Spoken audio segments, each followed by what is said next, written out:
ancient prophecies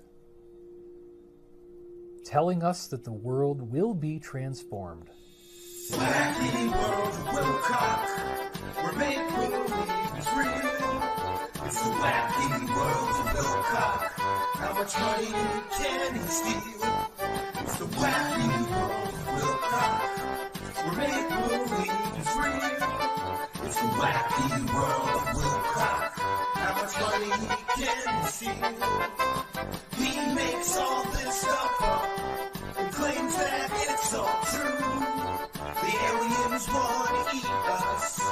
Be careful that they don't get you. It's the wacky world of Wilcock, where make-believe is real. It's the wacky world of Wilcock. How much money can you steal? It's the wacky world of Wilcock, where make-believe is real. It's the wacky world of Wilcock. How much money can you steal? This is where if I have a live audience, I get everybody to hug each other. I say, give your neighbor a handshake or a hug, whatever you feel is appropriate to you. And that way everybody feels the love a little more. I will never believe it, I will never believe it. Okay, that's fine. Maybe you need 25,000 more years, I don't know, buddy. But look, this is really compelling information, and it's going to get a lot more intense. It's coming up in a couple days here on Sunday, so if you haven't already signed up, we have reopened the cart. We still have the payment plan in place.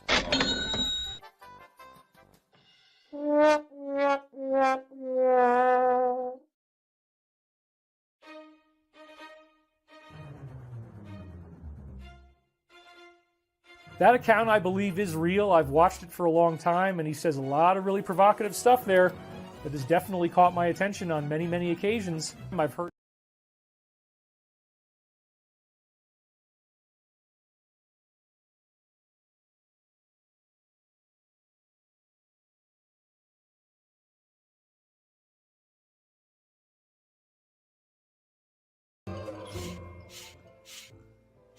If you are overweight, and I used to be 225 pounds at 5'9", I had man boobs, I had the, big spare tire roll of fat on the bottom, 3 rolls, each one bigger than the one above it.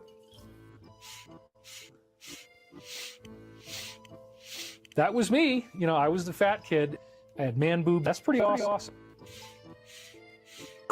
I am going to lose my voice pretty soon. I can feel it coming. So we're just going to keep going until something goes wrong. But I wanted to get through this content, so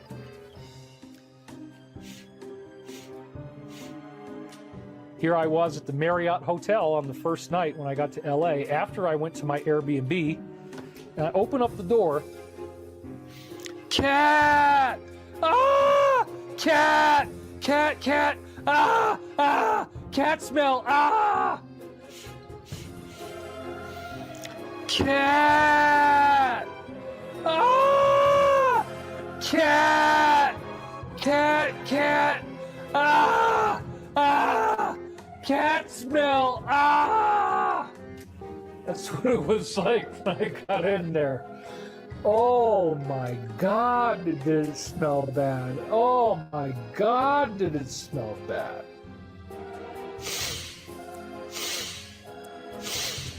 Ah, it's just amazingly intense cat box odor. I open up the house, I'm like, oh my God, how am I even going to sleep in this place? And then I find out that the Glendale Freeway, the Highway 2, is right next to it, like 100 feet away. The noise was so loud, the cars were so loud, because I'm up on a hill, and here's this highway right down here, so there's a direct, unencumbered line of just air between all these cars on this, I think it was a 6-lane highway.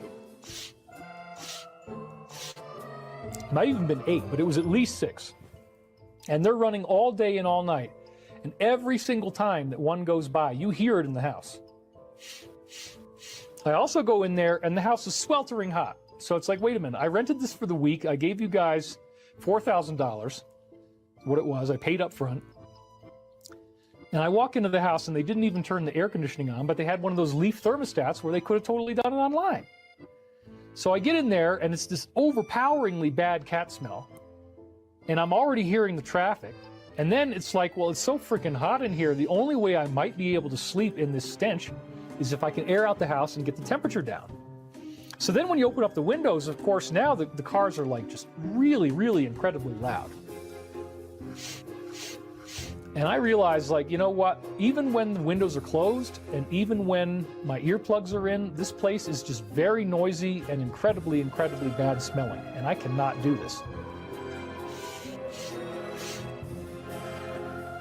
I mean, as you guys heard in some of my previous shows, I am hopelessly in debt. The only way I can ever get out of the debt, which is entirely taxes, okay? There's nothing else going on but taxes. And I'm already seeing people create these conspiracy theories. There was some of the trolls online were trying to say that people had given me money for hover cars and I didn't deliver on the hover car. That is absolutely not true.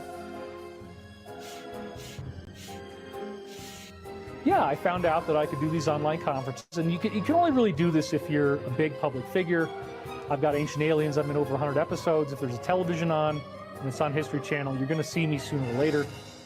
So when you have that level of exposure, this is actually something that works. And again, if you want to get mad at me, oh my God, David's making money. People just get mad that I'm making money. Well, how did I pay for this? How did I pay for these cameras? How did I have the ability to go from one to the other like this, or maybe even another one?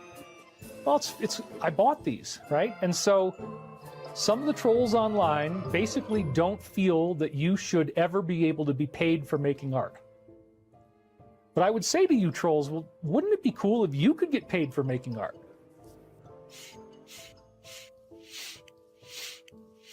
Are you out of your freaking mind? Like, I'm lying there and I'm just hearing it's crazy, crazy rushing air noise. And again, it's cutting right through my earplugs. I can't get rid of it. I had asked for a quiet room.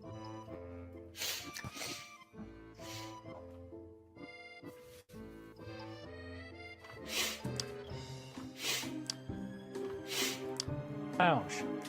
I can't, like, stay at this hotel if all I'm going to do is work on the internet in a lounge, because people recognize me. I'm naked in public. I can't just hang out in a lounge because everybody's going to go, "Are you David?" and then they want to talk. Not that that's bad, but you can't get work done in a lounge, you know, not me. Are you out of your freaking mind? So again, remember, I don't have a phone. I don't have a phone. The only thing I have is GPS on the car that I'm using. And now I've got to be there at 12:30. I've got to be at the venue at 12:30.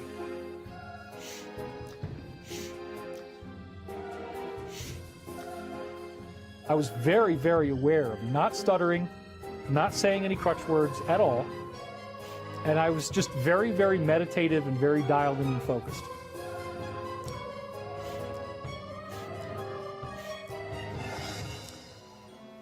We got the thing done, and everybody was speechless. They were so amazed. Nobody even really knew what to say. This would also happen when I did Ancient Aliens. I'm not bragging. I'm just saying that when people see somebody sit down for 4.5 hours and just disgorge this incredible information without ever making a mistake, without ever needing to stop and retape at all, they're just dazzled.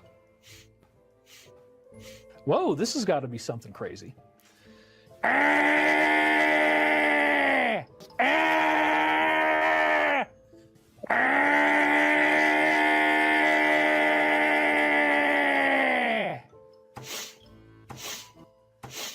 Whoa, this has got to be something crazy. People are freaking crazy. And then it was after that, as I was driving back, that I got out on the road and this guy behind me, and I flipped him off, and then the next thing you know, it's like he wants to kill me. This is all in the same drive on the way home. Okay, that's when that happened, on the way home.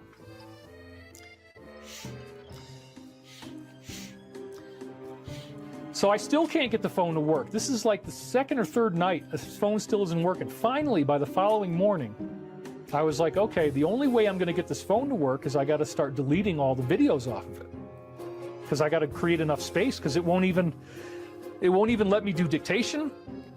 You try to hit something, it just goes black. The phone is all screwed up. It's not working properly. I mean, thank God Google Maps worked. But now it's like, okay, well, I got to go through and I got to delete a bunch of videos. So I start deleting videos, and of course, they're all videos with my ex-wife when we were very in love. and everything was great. And so that creates all this sadness, and I'm getting all this kind of, you know, trauma from looking at old videos when I was happier. And then the next thing you know, the guy calls me, my producer got first. The minute that my phone was like clear enough, he starts calling me because now it could finally work when I got the storage below 128 gigabytes. And I just lost it. I just started crying. I said, look, man, I'm just so cold. I haven't been eating. And I've got this massive sore throat and I can't stop coughing. And I'm just so exhausted and I'm so tired and everybody here is crazy and they're all evil and they're all wanting to like scream in your face and steal your money and rip you off and get aggressive and cut you off on the road or kill you on the road.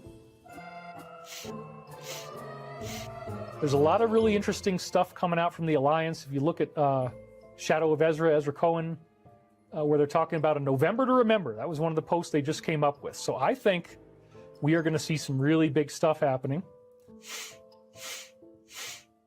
So I still don't know if I want to stay here the whole winter because it's, I mean, like today is 11 degrees outside. I have to wear ski pants to go outside and a base layer.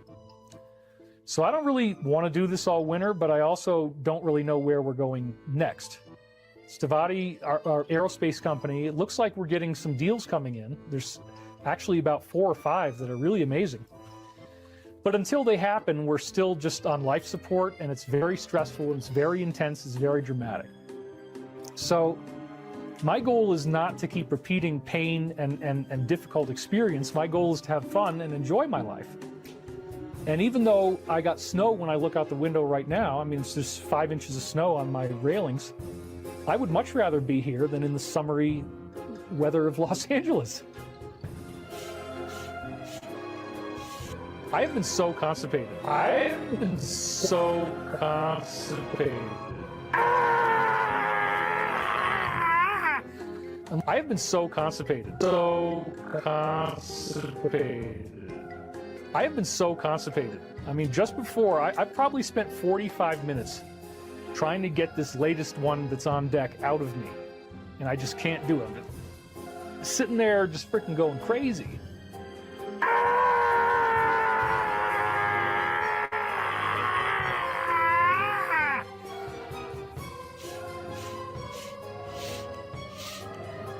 I'm very happy about what we've achieved here.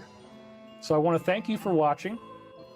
And we will see you next Sunday. I don't anticipate I'm going anywhere.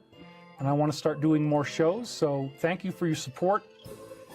And I really do need your help. So there's 7 books of Michael Prophecies now available, and those books are all at https://thedisclosure.com. We also have a 10.5-hour course available right now. It's already deliverable. All 11 episodes are done. It's called Sacred Science of Michael Prophecies. That's part of this course offering. And I'm going to have an upcoming new video course, which I'm going to start doing the slides for this week, called The Spirit of Michael Prophecies, which is also included in this. And I'm going to have at least 7 videos where I go through the 7 books and hit all the highlights. So if you don't have time to read all this, you can watch video. I got to get the hell out of here. I can't do this.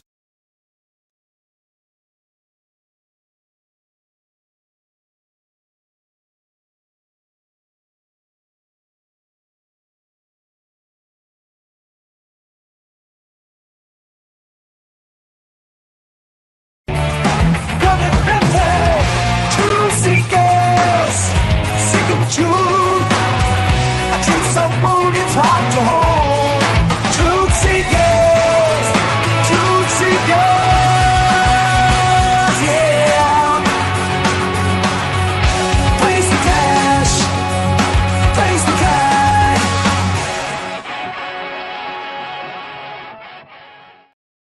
Greetings and salutations, friends, and welcome back. It is another night of the wacky world of Wilcock. There's some updates, and I found, through the kindness of another researcher, actually, some hidden gems of David Wilcock nonsense.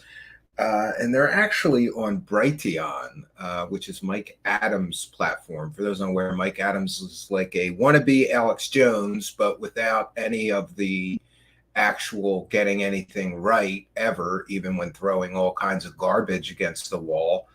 and without any entertainment value whatsoever, without any personality. It is the best garbage peddled website.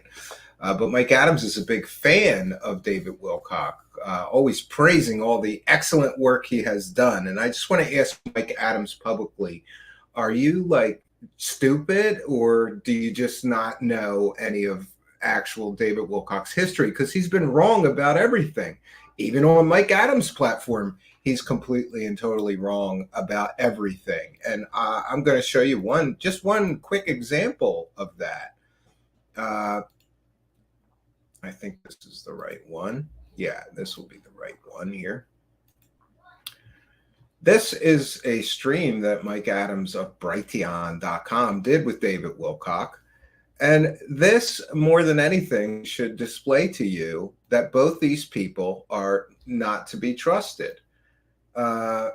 Because Mike Adams is letting David Wilcock go and spew garbage, literal garbage, on his platform.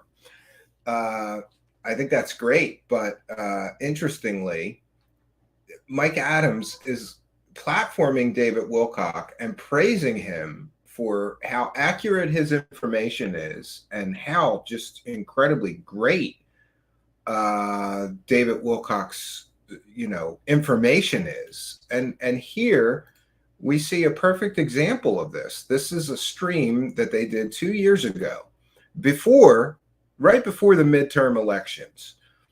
And the stream is titled, David Wilcock Tells Mike Adams the Global Cabal Will Be Taken Down Before the Midterm Elections.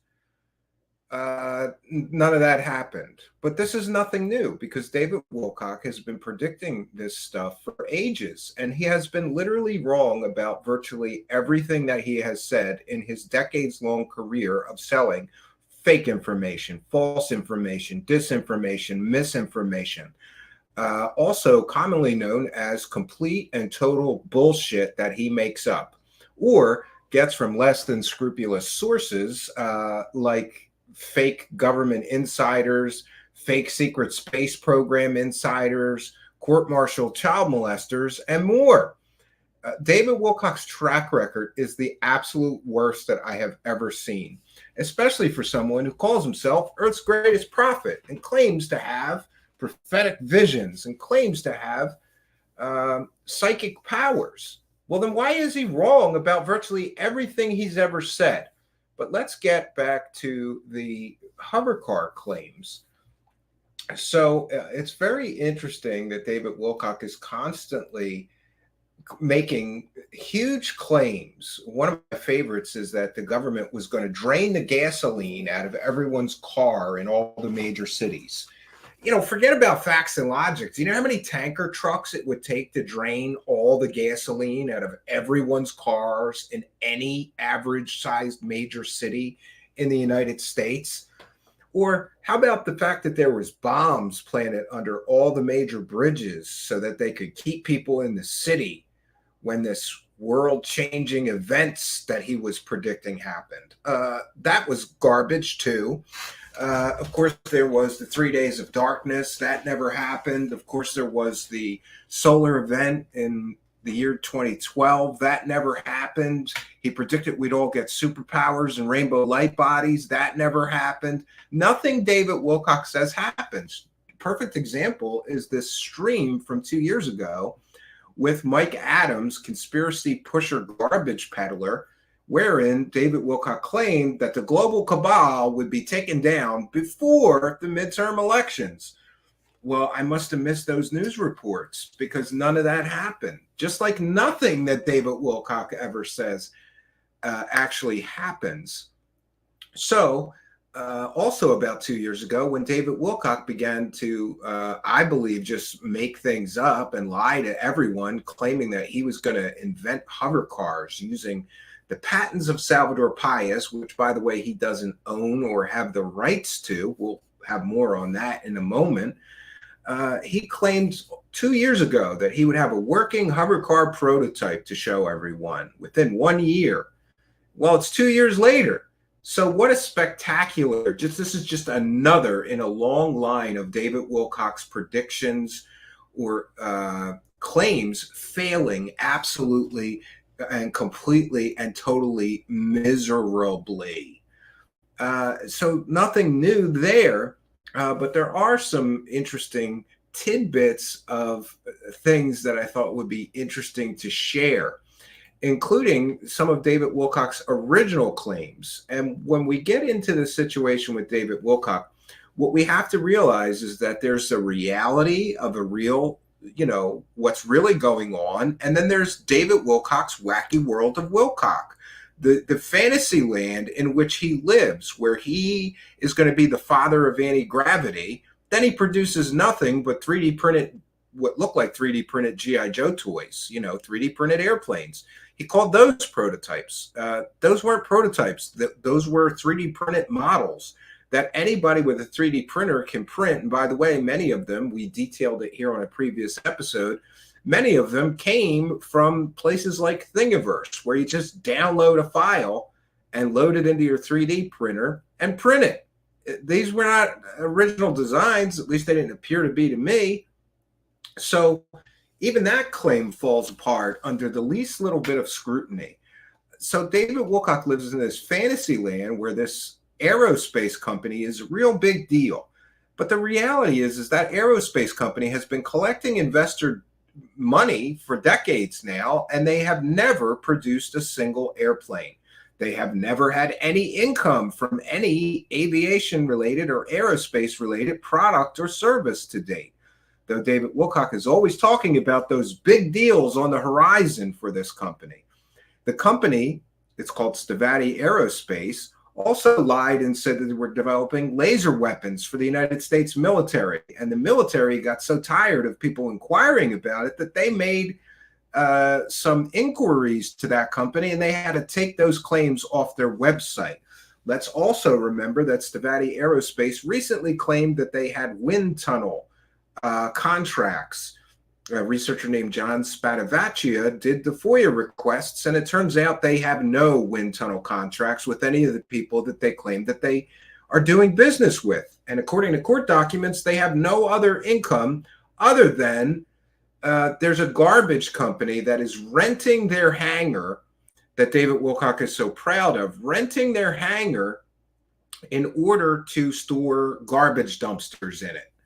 So, David Wilcock's fantasy land is, we've got this airplane hangar and we're going to be developing all these advanced technologies and free energy and anti-gravity engines and hover cars. The reality is that airplane hangar is filled with garbage dumpsters. That's what that company is really doing. And by the way, that's their only source of income, which is going to become a real problem for them. Because they made a great deal of promises to the local municipality in order to get a break on the price of that facility. Then they just rent it to a garbage dumpster company. So when we talk about reality versus fantasy land, you can't trust a thing that Wacky Wilcock says. You have to fact check every single thing he says. And when you start doing that, it's a laugh riot. Oh, we're developing all these advanced technologies, and I'm the director of advanced research at this Stavatti Aerospace, and we're going to develop hover cars with this hangar that he says I purchased it in the videos we're going to share with you tonight. Not Stavatti purchased it, that Wilcock purchased it, but it's in the name of Stavatti Aerospace. He is a board member. The fantasy versus the reality is funny. So he's telling the world he's developing aerospace technology, while the company is doing nothing but being a storage facility for a garbage dumpster company. And that's been verified both by myself and another researcher that they're still renting that hangar, and they're still, as of this broadcast, they are storing their garbage dumpsters in that hangar that David Wilcock is so proud of. And just a note, I did it again. I forgot the bison steak again. For those unaware, David Wilcock was bragging about having 2 months worth of bison steak. I made a joke about, I just want one. People generously contributed. I did get the bison steaks in my freezer. I will make a note on my calendar The next time that we do a stream on the Wacky World of Wilcock, we will do that. And I apologize, I've forgotten twice now. We want to thank Chris Damaris for a kind and generous $9.99 super chat. Says, for the help David Wilcock achieve a bowel relieving dump fund. Yes, David Wilcock is very constipated. While he's giving everybody else health advice, he has trouble taking a shit, apparently, according to his own streams. So we are going to get into some very little known videos or streams of David Wilcock. And again, these came to me courtesy of a fellow researcher, John Stavatti, who's writing a book on the whole joke that is Stavatti Aerospace and David Wilcock's fake HOVERCARS. It's a laugh riot. So thank you for your kindness, generosity, and support. And thank you for helping us. Of course, thanks for helping us to praise the cash. We appreciate your kindness, generosity, and support. We're going to get into this now.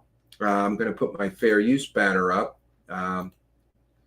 This is a transformative work. We're educating the public. We'll be critiquing and discussing the video that we are sharing. This is the textbook definition of fair use. So we're going to get into this. All right. This is a little known interview that David Wilcock did some time ago. This was published a year ago. David Wilcock talks about exotic materials, alien technology, and the defeat of anti-human globalists, which sounds good, right?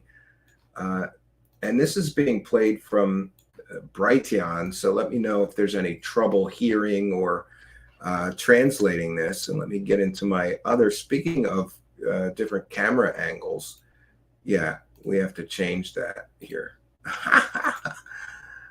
I've only got two though. Well, right now I have more cameras, but I can't use them because it's kind of a mess in here, and those cameras reveal the mess. So we're using forced perspective so that nobody knows that. And we're going to get into this video, which is a literal laugh riot.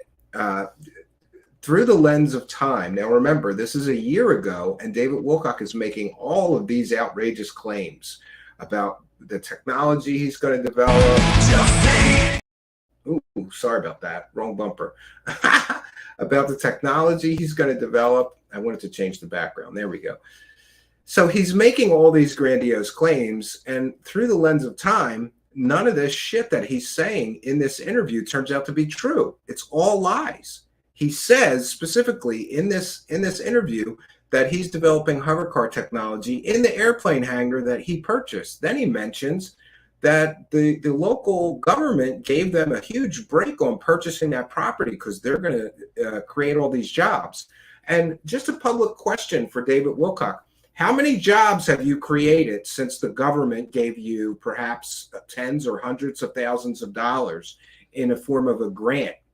And by the way, we're going to get answers on that because now both John Stavatti and myself are going to the local government, and we want answers about this shady hovercar company that David Wilcock is involved in. And by the way, just before we get into this, I talked about the reality versus the fantasy land. It's important to note that David Wilcock's company is being sued by some 3 different parties right now. 2 of them are vendors that worked for this company that were not paid to the tune of tens of thousands of dollars. They're being sued by both of those vendors who want their money, and they are pursuing liens against this airplane hangar that David Wilcock, they want it foreclosed on and sold, I guess, and then they'll get their money that they're owed. And also, an investor is suing David Wilcock's Shady Aerospace company, and in the court documents, he describes the company as a, quote, investment scam and Ponzi scheme, unquote. And in the court documents, Stavatti Aerospace essentially admits to being a Ponzi scheme. They were going to take money from new investors and pay off this old investor who, by the way, I believe invested $1 million, and he wants his money back. So he sued them. And why is David Wilcock still living in fantasy land, telling his followers that they're getting big deals as recently a few weeks ago? Why is he not addressing that the company's not paying their bills? Why is he not addressing that he's not building hovercar prototypes in that airplane hangar? Instead, that airplane hangar is being used to store garbage dumpsters. That you can't make this shit up. This truth is stranger than fiction. David Wilcock is literally telling the world he's developing hovercars in this airplane hangar, while all the airplane hangar is actually doing, to the best of my knowledge and ability to understand here, is storing garbage dumpsters. And they get a few $1,000s a month, which is the whole company's only income, a few $1,000s a month, other than investments. But I would strongly caution anyone against investing any money with this company, because they're being sued by somebody who is literally describing this company in the court documents as an investment scam and a Ponzi scheme. You can't make this stuff up, friends. It's better than a movie. So let's get into this. This is a year ago, David Wilcock talking about his hovercar company. And again, through the lens of time, we get to see, and I'm curious, so I want to ask David Wilcock publicly, when are you going to address the fact that your company is a joke that's storing dumpsters in it and not developing shit? When are you going to address the fact that even in the court documents, his SHADY Aerospace company admits they never made a single airplane. They've been in business for decades. They're an aerospace company that claims they make airplanes. They've never made a single airplane. That's in the court documents. Their only income is from a garbage dumpster company that rents the airplane hangar that David Wilcock is, I suppose, allegedly lying to everybody, claiming they're developing anti-gravity technology. And by the way, David Wilcock, I would talk to a lawyer if I were you, because and I'm going to just put this in a form of a question. David Wilcock, did you tell people who paid $333 for your last garbage course on anti-gravity and free energy, did you tell people that paid $333 that the CEO of Stavatti built 3,500 spaceships for the United States government? I would talk to a lawyer if that's true.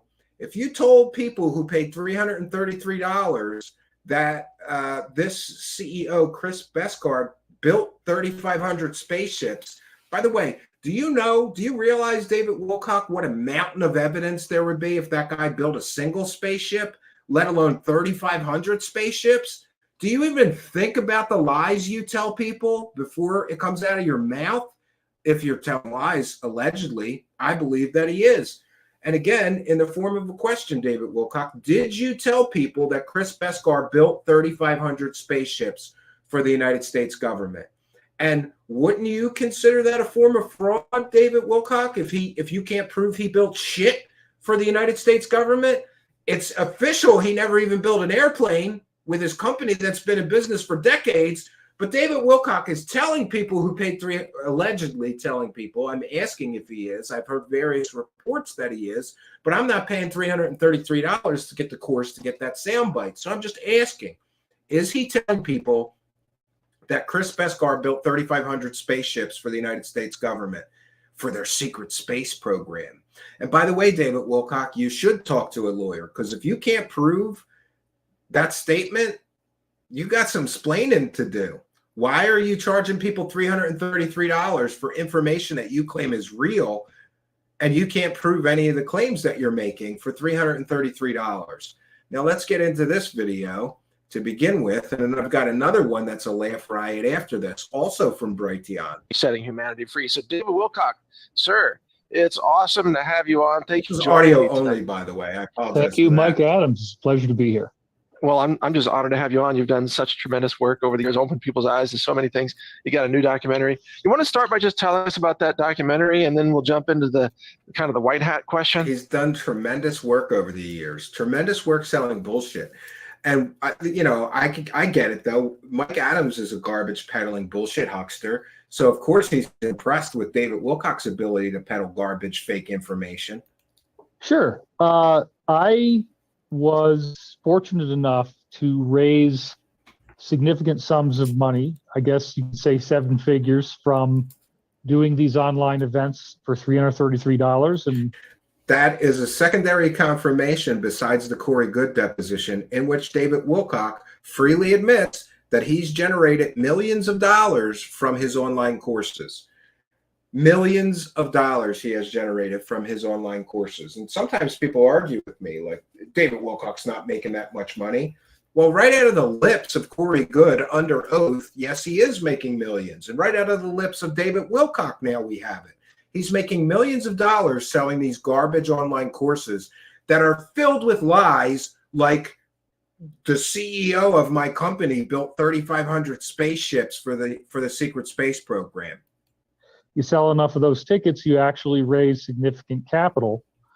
And so I never had more than like $1 or $2 million at a time. But the point is, poor guy. He's never had any more than $1 or $2 million at a time.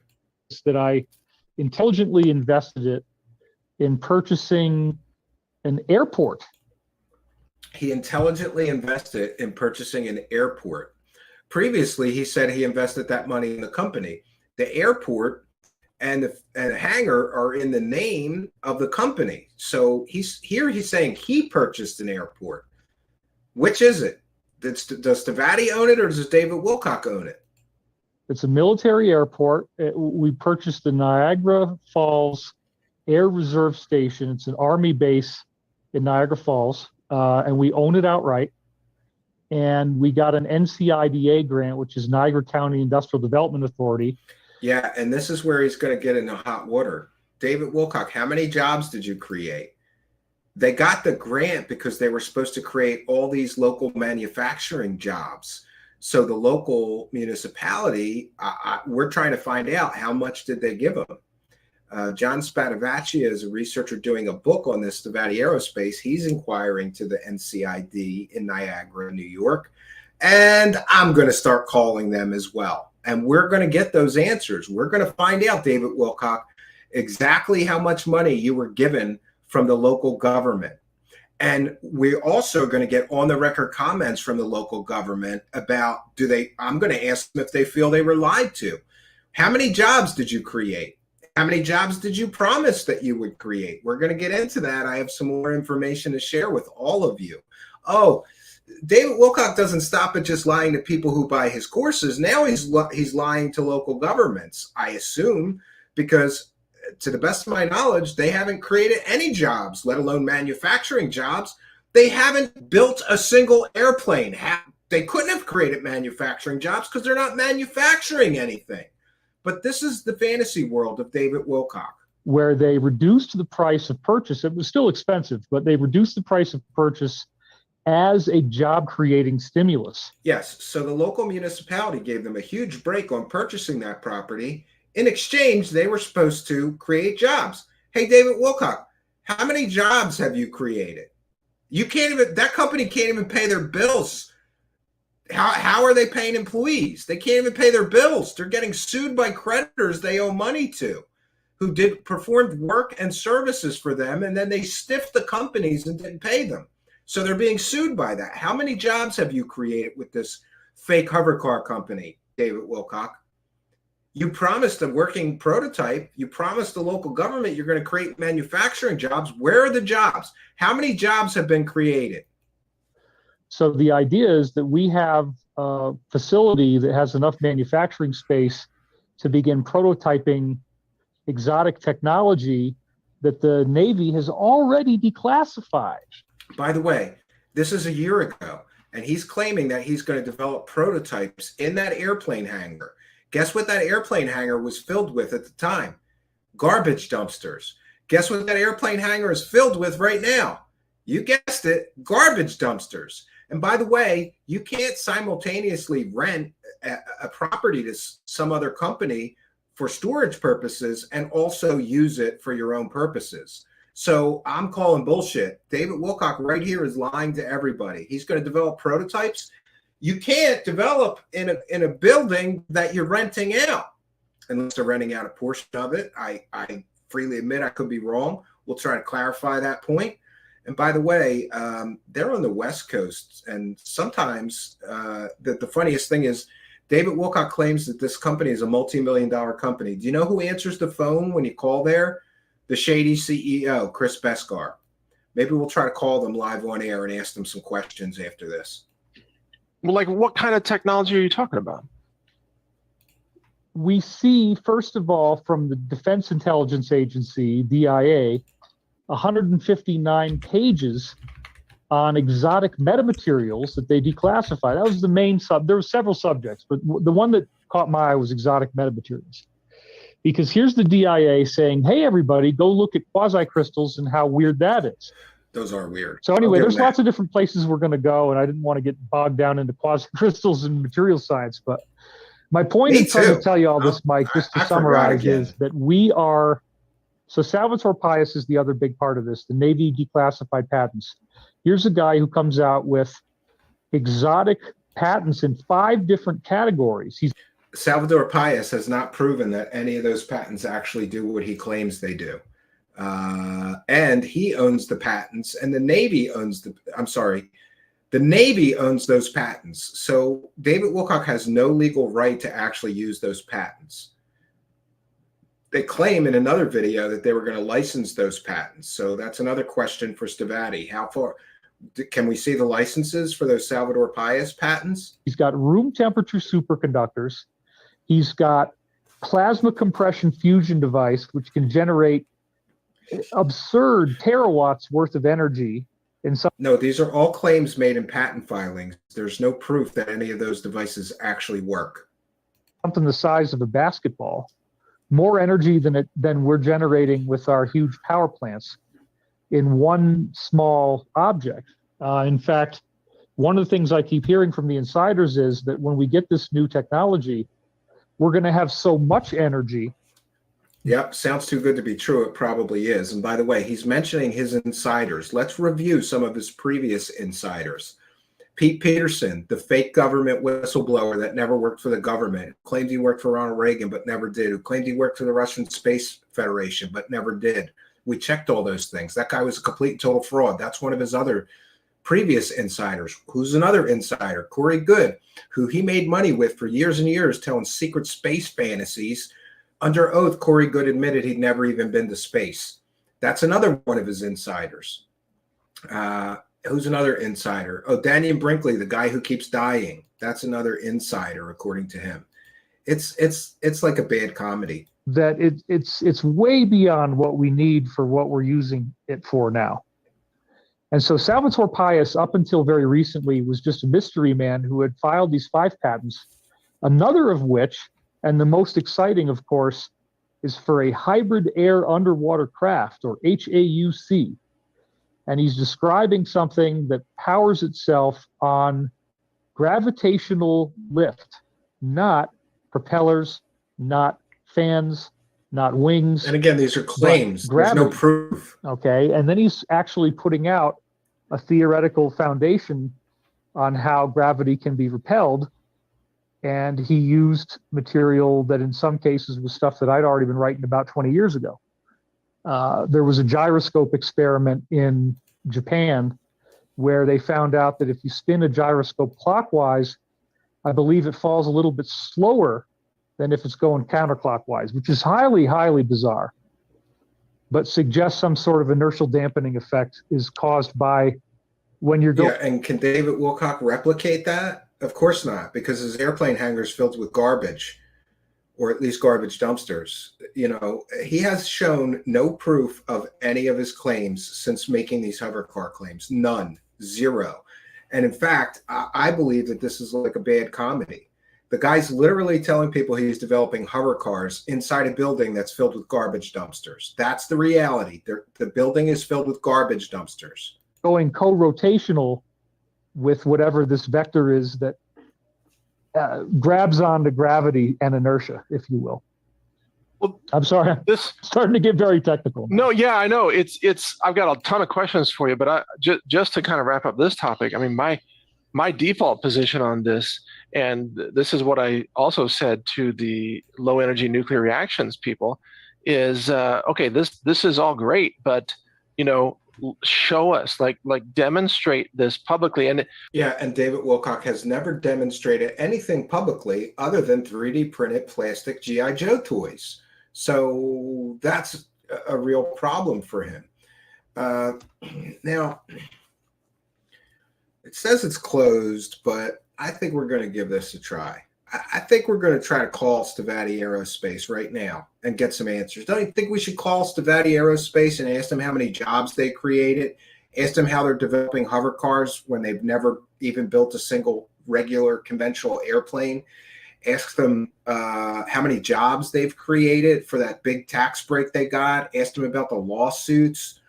I think so. Did he ever find those buried dildos? No. And I keep saying I'm going to do the update. It's going to be anticlimactic. And let me catch up to the live chat. Alien scientist says, "Oh Lord, it's like watching a 10-year-old tell you he can fly and land a 747." Yes. Yeah. Don't get us bogged down on the science of quasi-crystals.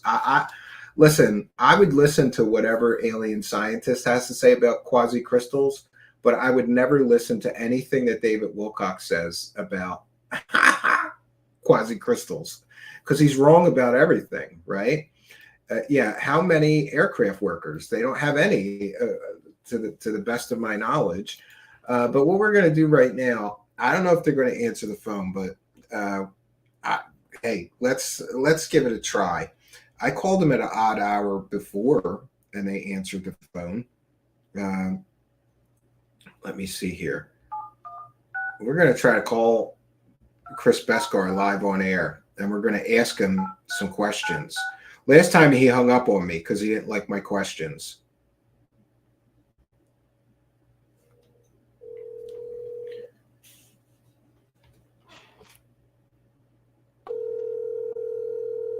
We'll see if we can get some answers. If not, we'll go to the next video, which is much longer. And we'll hear more claims. Hello, we are not available now. Please leave your name and phone number after the beep. We will return your call. Nothing says $1 million aircraft company like a generic voicemail from a cell phone picking up the phone for them. So I'm sorry, I gave it a try. We'll get into the next video, which is a laugh riot. And I have to be careful with the next video because David Wilcock, just like his books, David Wilcock basically copied and pasted 50% of this video from other people's work, things like Hollywood movies and things like that. But we're going to get into the claims that are being made. Remember, this was posted, published more than a year ago. And then we'll go through some of these claims being made and compare them with reality. Hey, this is David Wilcock, and I am here in our undisclosed location, which is codenamed Snapper. And this is the future, folks. This is where we're going to be prototyping your hover car that we would like to have ready for commercial development at an affordable price in the not too distant future, hopefully within 4 years, and a working prototype within 1 year. A working prototype within 1 year. This video was posted 1 year ago, but this actual video segment was from 2 years ago. So 2 years ago, he promised that they would have a working prototype in 1 year. And they were going to develop it here in this airplane hangar, which, according to the company that I spoke to and other researchers have spoke to, is completely filled with garbage dumpsters. How is he developing anything in a building that they're renting to a garbage dumpster company? As you can see, I was not lying to you when I said that this is all happening. This is a obviously real facility with a cement. Well, it's a real facility, but it's currently being rented to a garbage dumpster company. Reinforced roof, and it's a very nice hangar. It's got a lot of space and a lot of cool things we can do here. Hello! And here it's got some incredible echo. So we are very excited about how this is moving forward, and we will be hoping to sell you hover cars very soon. Very soon. That's 2 years ago, and they still don't have shit. So, and by the way, since that video was made, David Wilcock's hover car company has been sued by multiple people they owe money to. There's a threat of liens and foreclosures against that very building that he is so proud of. And they're also being sued by an investor who called their company a quote, investment scam and Ponzi scheme in court documents. generations of aircraft, say a seventh generation fighter aircraft. The intention of that aircraft, at least by our definition, is to perform. And that's what, like, at the same level of capability as flying machines that we've observed in our atmosphere. So one of the things I've reported on is the Salvatore Pais patents. He loves those Salvador Pais patents, but again, these are claims being made. To the best of my knowledge, nobody has demonstrated that any of those patents actually do what is claimed in the patent applications. But that's, you know, and by the way, I'm not a physicist, so, but it seems like science fiction to me, those patents. And until I see at least a working benchtop prototype, or at least a technology demonstrator, I don't believe those patents actually do what is being claimed. Essentially, they're claiming free energy and anti-gravity. There's a series of different patents that he came out with, one of which is actually for a room temperature superconducting material. Another is for a very unique compact fusion reactor power plant, as he describes it. Again, nobody's seen any prototypes of working devices from these patents. And then in addition, some people have suggested that those patents were purposely filed as disinformation against our adversaries, to make our adversaries think that we have this technology unlocked and cracked and worry, I guess, or try to waste their own resources developing similar technology. I don't know what the truth is behind those patents, but I do know that no one has demonstrated that they actually work. in addition to that, he also has the main thing, which is the Hybrid Air Underwater Craft, or HAWC, HAUC. And this is a flying triangle. And in the patents, he is describing a method that would lead to anti-gravity if it worked, or so they're claiming. If it worked. David Wilcock, this is a video made a year ago or more. I think this video is from 2 years ago, but it was uploaded to Brighteon a year ago. David Wilcock is claiming he's going to build hover cars based on those patents. And here he is saying, if they work, you're already building hover cars and you don't even know if this shit works yet. This is proof that he has no idea what he's talking about. This is just total garbage peddling on his part. I guess he saw those patents. Hey, people will believe this because there's patents. I don't know. Aiming. So we're talking about the room temperature superconductor. We're talking about the high frequency gravitational wave generator. We're talking about craft using an inertial mass reduction device. We're talking about high energy electromagnetic field generator. And we're talking about the plasma compression fusion device, which, by the way, that is the only one that I could get in a prestigious journal, namely the IEEE Transactions on Plasma Science. It's pretty prestigious, and it's not only well regarded by plasma physicists, but also electrical engineers. After all, it is an IEEE publication. This is obviously real facility with a cement reinforced roof. This is a real facility that's storing garbage dumpsters, David Wilcock. Your facility is a garbage dumpster storage facility.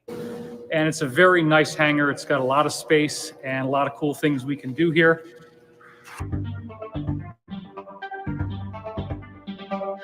Now he's going to show you this place that they bought.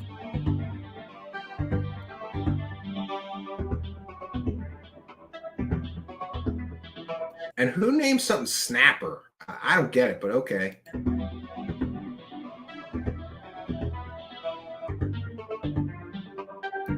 He's putting Da Vinci next to a man who's been collecting money in investments for decades, but never produced a single actual working airplane, to the best of my knowledge, and according to court documents. Okay, yeah, boy. David Wilcock knows how to sell bullshit.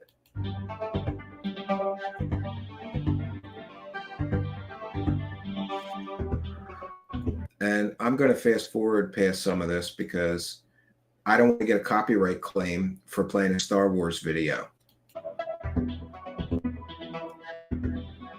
He copied this video from U.S. military jet F-16. So he's he's basically insinuating that this is their hover car or something, I think, but it's really just footage from a military YouTube channel that David Wilcock stole, by the way, allegedly.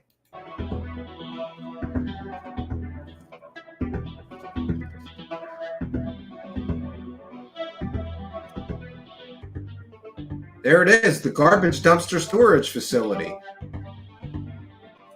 What do you think going on with something like this? Why would the Navy have released something like this, and what could we do about it? Well, I'll attack to what we can do about it. And as an aircraft manufacturer, he's not an aircraft manufacturer. They've never manufactured a single airplane. He claims to be a manufacturer of airplanes. And here we're going to get an explanation for how they're going to get those patents. Remember, this is almost 2 years ago, I believe, at least a year ago. So we're going to have some questions for Chris Beskar, like how you coming along with getting the rights to those patents, right? we can do about it is we can license those patents. We can actually get the rights to make technologies, to prototype and produce technologies based on those patents. And so that's part of what we're doing. We're reaching out to the Navy. 2 years ago, they were reaching out to the Navy to get the rights to those patents. So a big question for David Wilcock and Chris Beskar is, where are you? Did you secure the rights to those patents? And if not, why is David Wilcock continually making the claim that that you guys are developing hovercar technology based on patents you don't own, but you're saying you license them or you will license them? Where are you at with the licensing? To license those technologies. Tonight, as part of a Rebound Buffalo. This is where it gets interesting, because here is a local news report where Stavatti is claiming that they're going to be creating all of these jobs. And to the best of my knowledge, they have not created a single job. Remember, they took a big government grant. That's going to be problematic. And you have to view this from the lens of what a clusterfuck this is, right? Because first of all, David Wilcock's company is being sued by multiple people they owe money to, who want liens and foreclosures against that airplane hangar and facility that is currently storing garbage dumpsters. Then they're being sued by a former investor who claims that they're running an investment scam and a Ponzi scheme in the court documents. Now we add this trouble. If you tell a local municipality, give us a grant, we'll create jobs, and then you don't, they're going to want, I would assume, I have to check with the local municipality, they're going to want their money back, right? Because you made false claims, you made false promises. But here we get to see David Wilcock and Stavatti Aerospace claim that they're going to be creating all these manufacturing jobs. Remember, they haven't produced even a single airplane prototype. Despite all their grandiose claims, they've produced nothing. So how are you creating manufacturing jobs when you haven't produced a single airplane? Is this starting to sound like one big scam to you? Because it is to me. Initiative, we are focusing on getting you back to work. And tonight, Niagara County buzzing with excitement. Nearly 600 jobs are coming to what used to be the U.S. Army Reserve Center. And these are the pretty pictures. Stavatti's good at one thing, producing 3D images of incredible airplanes that they've never built. Niagara Falls Boulevard, right next to the airport. Stavatti Aerospace will take over the property. And as 7 Eyewitness News reporter Galat Malamed tells us tonight, they are looking for employees ready to be a part of the future. Remember, this news report is from almost 2 years ago. 2 years ago, they promised 600 jobs. How are you doing on that, Chris Beskar? How are you doing on that, David Wilcock? How many of those 600 jobs you promised the local government in order to get a big break on buying this property? How many of those 600 jobs have you actually created? This site was very, very unique. More than 30 states and 3 Canadian provinces vied to be Stavatti Aerospace's new home, prototyping aircrafts like this. Chief Strategic Development and Asset Officer John Simons says a key factor was...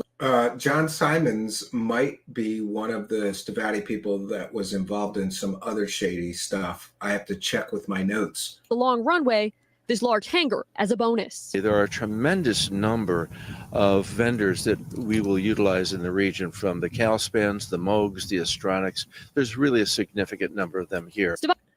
Moog is a synthesizer producer. I guess they're a general electronics company too. But this is another claim that we have to fact check David Wilcock and Chris Beskar and Stavatti Aerospace on. How many contracts did you develop with those other local companies? How many jobs did you produce? I think this is all one big smokescreen, and they haven't done anything they promised the local municipality.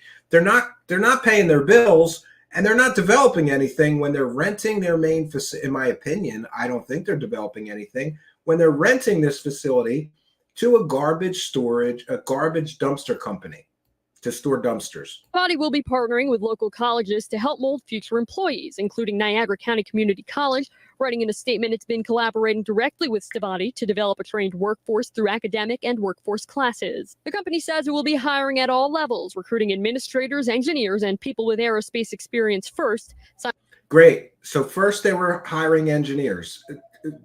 David Wilcock and Chris Beskar, how many engineers did you hire so far? It's been 2 years since you made that promise to the local municipality. How many engineers have you hired? How many administrators have you hired? How many people in total have you hired? You promised 600 jobs. Simon says application information will be available within 2 weeks. The average salary for hourly employees will be $90,000. Wow, $90,000 jobs. Hey, 600 of those would be like $500,000 that they need to pay. 600 people, $90,000. You do the math. How much money is that? And this is a company that can't pay a sprinkler company, but they're going to give 600 people $90,000 a year jobs. David Wilcock's fantasy falls apart. Welcome to reality, David Wilcock. It's time that you got back to reality. Get out of the wacky world of Wilcock. If you can't pay a sprinkler company, you're not paying 600 people 90 or 100 and something $1,000 a year. But hey, don't let logic get in the way of a good grift. You can sell stupid people. And average salaried workers will make more than $120,000. Wow. Simon says the region's aerospace history played a role, drawing enthusiasm from former Bell Aerospace managers. It certainly is a new chapter. The last airplane made in Western New York by the aerospace company was the Bell X-22. Seen here, it was made in the 1960s. We'd like to be part of that legacy moving forward. In the town of Niagara. They'd like to be, but so far they haven't produced a single airplane, let alone one as technically and technologically advanced as any of the X airplane series from Bell Labs. Gilad Malamed, 7 Eyewitness News.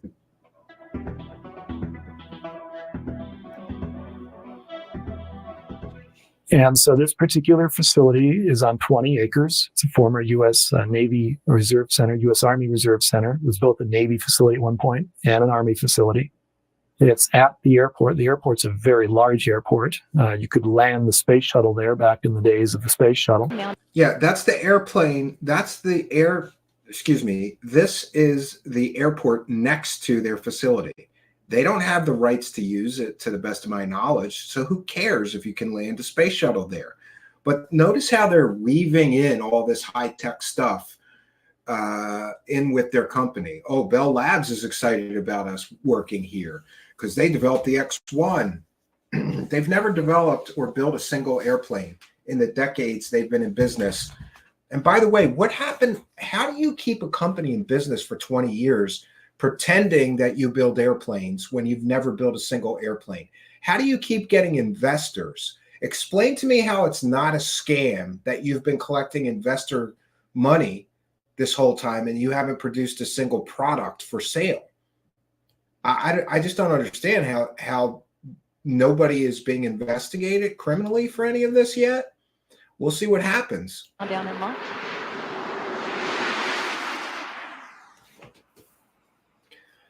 This must be archival footage of the one time I believe it is true that the space shuttle did land in Niagara one year.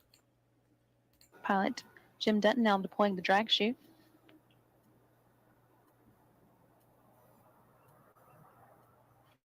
Nose gear touchdown. That brings I don't an know about end you, to but the I kind of STS missed the space 131 shuttle. mission, the 131st space shuttle flight, and the 33rd to the International Space Station.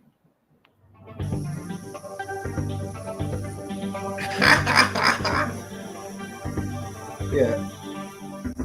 C-130s at the Niagara County Airport, which has nothing to do with David Wilcock's company or facility that they own.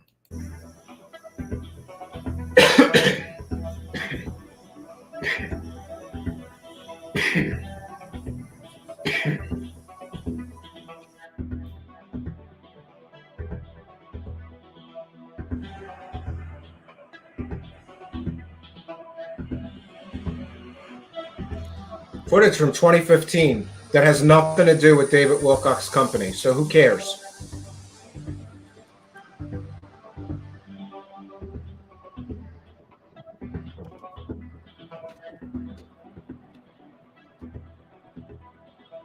It's the 10,000-foot runway. Yep, more than 10,000 foot runway. And what's exciting about this is it's the airport where Bell Aerospace was.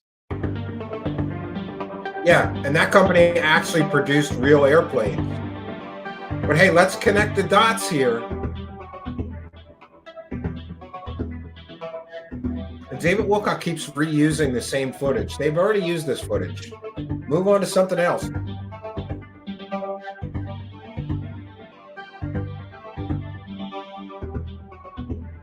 Estimated 1.8 million square feet, but they still can't produce an airplane somehow. Now they're showing you Lockheed Martin as if to, somehow say Stavatti is just as important or reputable or accomplished as Lockheed Martin. Lockheed Martin is one of the most accomplished aerospace companies in American history. They've actually produced and manufactured aircraft for decades. Stavatti's never produced a single airplane, full stop, period.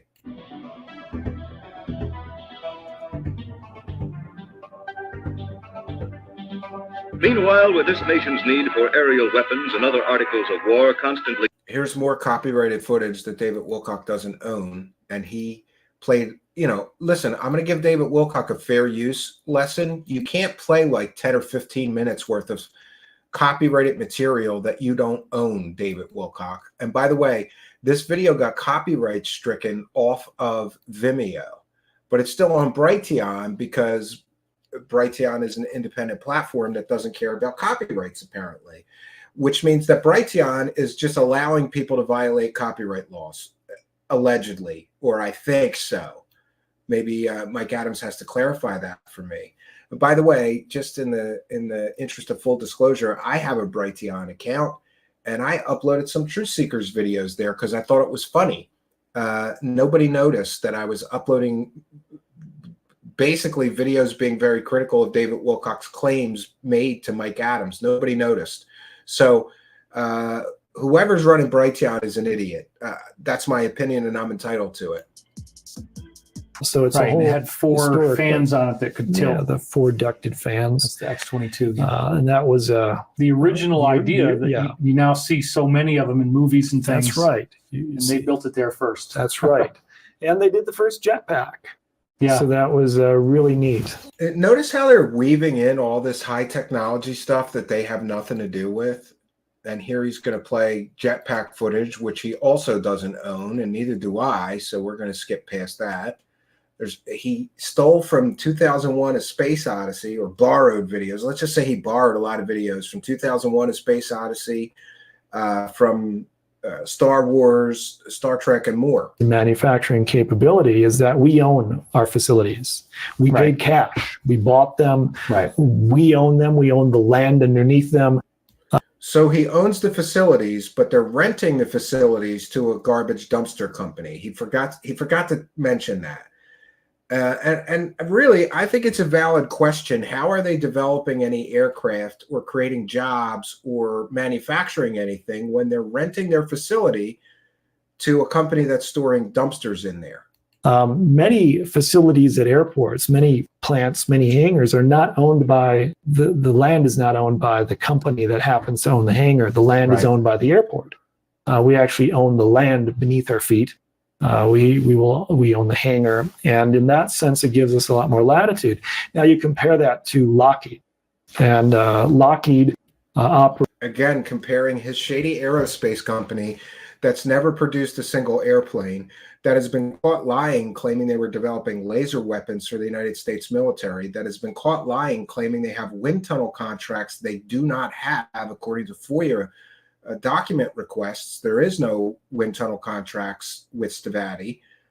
And he's somehow comparing Lockheed Martin to his shady company that keeps getting caught lying about doing things they've never done, who claimed they were going to develop $690,000 a year jobs. To the best of my knowledge, haven't developed one $90,000 a year job, except maybe for this guy who's living off of investor money. Operates primarily from Plant 4, Plant 6, and Plant 42. And all of those are government-owned plants. Plant 4 is in Fort Worth, Texas. It's the mile-long facility. And yeah, look at that, a real airplane manufacturer. Look at them. They're manufacturing airplanes there. What's inside your facility? Oh, that's right, garbage dumpsters. And I hate to keep making that point, but I feel like I have to, because these guys are comparing themselves to perhaps the greatest aerospace company in history. And like, look at these pictures.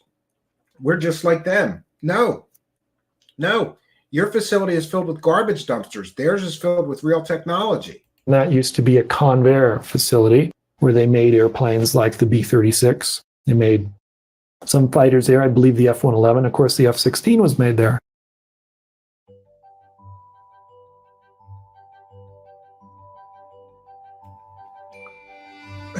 The people of Air Force Plant 4 have delivered some of the most impactful, critical. Look at this. What does this have to do with Stavatti? Over our history, whether you're talking about people producing the airplane. Yeah. A lot of that was. We're just like these other airplane manufacturers, except that no, they're not, because they've never produced a single airplane. Faster. 6, which is in Marietta, Georgia. That's where the C-130 is built, and it's also where the F-22 was built. Yeah. And that particular... By real companies, Chris Beskar, that actually produce real airplanes. You have been doing this for decades. You haven't produced a single airplane. I think that is important information. You should have to lead with that. Well, we haven't yet produced any prototypes, but we're hoping to. Something, a little bit of honesty. The facility was built by Bell Aerospace back during World War II to produce B-29s. Wow. So Bell built another facility in Marietta, Georgia, because we needed more B-29s for the war effort. And of course, they made that. Garbage works. And that facility was then mothballed for a short period of time after the war, and then it became a Lockheed tenant asset. And of course, Plant 42, that's in Palmdale, and that's famous for dumpster work. Many advanced projects. I mean, everything from the B-1 bomber to the space shuttle. Yeah, but what does this have to do with this company? Were built at Plant 42. The stealth, yeah. The stealth bombers, and even today we have the B-21 being built at Plant 42. Well, these are all places that historically they were leased, and for us, it's very important to own our land, to own our facilities, all right, I stand corrected. Apparently, Brighttown does have a process for copyright holders to copyright claim people who are in violation of their copyrights. So I stand corrected. Thank you, 6 cents. I have intimate experience with this because in the history of Stavatti Aerospace, which goes back to '94 in my earlier projects. Stavatti Aerospace goes back to 1994. Yet this man can't produce an airplane in all of that time. He hasn't produced a single airplane, and he's been running an aerospace company. Let's make sure that we recognize the ridiculousness of this. 2023, it's 2023 right now. That means Stavatti, this guy, Chris Beskar, has been running this company for 29 years, and they have never produced an airplane in 29 years. 29 years, you haven't produced a single airplane, but you're going to produce high-tech hovercars with anti-gravity and free energy engines? It's absolutely ridiculous. It's ridiculous. Like, I want to jump through the screen and just go, how are you producing a hovercar when you haven't even produced an airplane in 29 years of running an aerospace company? And what a complete and total failure you must be. I mean, you're running a company that's sole purpose is to create aircraft, to create airplanes, and you can't produce one in 29 years? Incredible. We were leasing space. We didn't own that space. We leased government space like Lockheed did, and we leased it at a particular air base, similar to the Plant 42 situation. And we had space, and while that's wonderful in many ways, from the standpoint of being a corporation that maintains your own intellectual. Oh, sorry about that. How did that happen? I zigged when I should have zagged. Hold on here. Let me get back to that.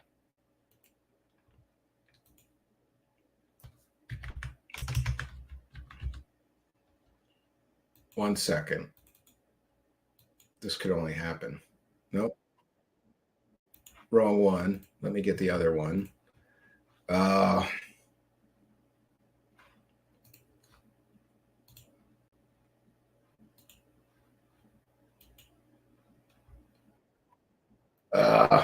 One second, friends. Let me get it back.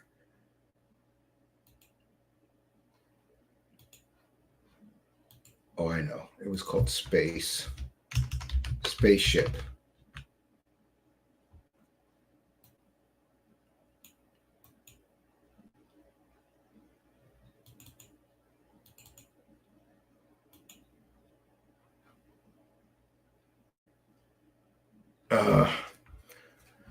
Hold on one second. Let me get the link from my email then.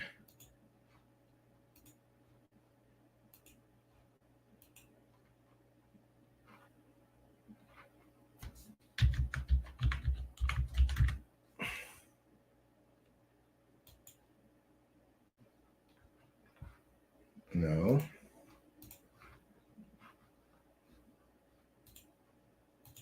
Just bear with me one moment, friends. I'll have it again in a moment. I have it in my email here. Spaceship Part 1.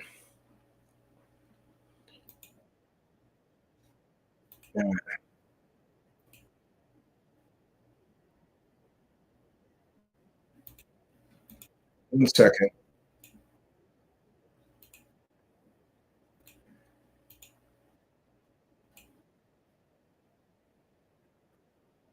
Okay, we're going to just go from here. This is fine. One second here. Now, again, he's comparing themselves to be here for 4 years. Column 110. Yeah, generations and legacy. The people of Air Force Plant 4 It was a stable working. All of this has nothing to do with Stavatti. They're somehow love to compare themselves, though, to Lockheed Martin. For the war, and then it became a Lockheed tenant asset. And of course, Plant 42, while that's wonderful. Okay, we're right back where we were. All right. Or close enough. In many ways, from the standpoint of being a corporation that maintains your own intellectual property, that maintains your own assets, that is a job creator focused on a long-term staying power, it just wasn't right. And so rather than continue on with that business model, we were looking for facilities, and we spent 2 years that really culminated in having 40 different responses from different communities all over the nation. And it was focused on creating jobs, on creating an industry indigenous to the United States, manufacturing. Yeah, again, sure, local municipalities want companies to come in that are going to create jobs. And they're even willing to give people big, huge grants. But what happens when the company doesn't produce a single job? Next generation aircraft. Hi there, I'm David Wilcock, and we're documenting a very historic moment here. I am in an undisclosed location. Wow, slicking his hair back is not a good idea. It just makes his forehead look even bigger. God damn. As you can see, it's very sneaky looking in here. But an undisclosed location. He's in his garage. The main thing is that we have a prototype of our first ever 3D printed aircraft. A prototype. He's calling a 3D print a prototype. This aircraft is the SM-39 Razor. It is a next generation tactical air dominance fighter that is going to be the fastest plane with conventional technology ever made. It will be Mach 4. You know, I just wanted to put this out there, but when I was growing up, my dad liked ultralight airplanes, and there was an ultralight aircraft airport near our cottage in New Jersey. And we would go there and watch the planes take off and land. And my dad would talk to the pilots. He's a former aircraft mechanic. My father was. He was an aircraft mechanic in the United States Navy. So anyway, I got to meet people who built their own airplanes. So there are like just guys in New Jersey that in their garages can build airplanes. And meanwhile, Stavatti Aerospace has been at this for 29 years and they haven't produced shit. They've collected apparently millions of dollars in investment money and they haven't produced a single airplane. I think that's interesting. So, you know, just to display to you that if you really want to build an aircraft, you're going to find a way and you're going to do it. There's people building ultralight aircrafts in their garages, which is orders of magnitude simpler than the kind of stuff that these guys are promising. They're basically promising the equivalent of F-16s, F-18s, and more. It's just absolutely ridiculous that they're promising these pie in the sky. Oh, we're going to create all these super advanced aircraft that are so much better than what everybody else is producing. But track record matters. They haven't produced a single airplane in 29 years, to the best of my knowledge. And this is a prototype that we are printing based on a SolidWorks STL file, which is of the original model that is full size. It can immediately be broken out into blueprints and made into a working craft with the proper investment in materials technology. So I wanted to show you this because this is the first time that we've done this where it actually... Here, David Wilcock is basically saying that they can 3D print a whole airplane somehow. And I'm just going to put this out there. If that were true, why isn't Elon Musk 3D printing cars? Why isn't Elon Musk 3D printing rockets? Why isn't Lockheed Martin and Boeing and all these major manufacturers 3D printing whole, you know, airplanes? Is it because that technology is not ready for prime time? But David Wilcock with his Shady Aerospace company that's never produced an airplane is going to 3D print whole airplanes somehow. Sure. Worked and created something that looks good. So here we go. All right. And by the way, you see all those boxes? We had a whistleblower tell us that David Wilcock has boxes and boxes of his own books in his garage. Look at that. And by the way, I don't know for sure that this is his garage. Looks like a utility room of some sort to me, though. Look at that. Well, he's got a nice 3D printer. So I'll give him that. Has to have this stuff put on the sides, that on the bottom actually, so that the image of the jet is raised up, and then you can break off. Yeah, and by the way, that looks just like the Buck Rogers fighters. I'm not kidding. Look it up. Buck Rogers spaceships. Just Google Buck Rogers spaceships. That's a goddamn Buck Rogers spaceship with some slight modifications. All these extra pieces. So the 3D printer has to print a plate on the bottom, and then it has to print these support struts. So now what I'm going to attempt to do is scrape this off with a scraper. I have to put gloves on, so we'll do that next. So what I'm now going to do is attempt to scrape this guy off. By the way, I'm pretty certain that's a couple $1,000 3D printer. Must be nice to have that kind of money, David Wilcock. Very analog. You have to do it this way. Hopefully it doesn't break. This is probably the hardest part of the whole job. It's flexing, but it's not breaking. That's really great. Sorry. This is what he's calling a prototype, a 3D printed toy. Sorry if I'm not actually watching the film very well. But this is terrifying. It is terrifying, folks. But what the hell? We got to do it sometime, so we might as well film it, right? Okay, she's coming up. Yeah, baby. Keep it nice and easy. Woo, look at this. She's free. We got it. You got a plastic toy. All right. There you have it. Doesn't it look like G.I. Joe toys, or is it just me? It looks like a Cobra. It looks like the bad guy airplanes. So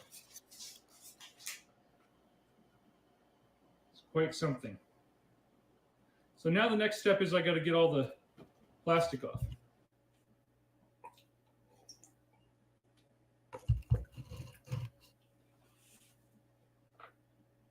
And this is where he claims that's an image of Jesus Christ in the bottom of it. It's so ridiculous. Oh, a cross, not Jesus. They formed a cross, right? And by the way, I have a 3D printer. There's always weird stuff on the bottoms. You know, hot plastic makes patterns. But this is just like looking at clouds and seeing, you know, different shapes. Pareidolia. There's David Wilcock with his 3D printed G.I. Joe toy that he claims is a prototype. It's not a prototype, David Wilcock. It's a 3D printed toy.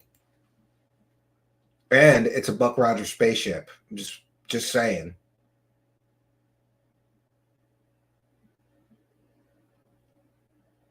Oh boy, 2-color printing. Very exciting.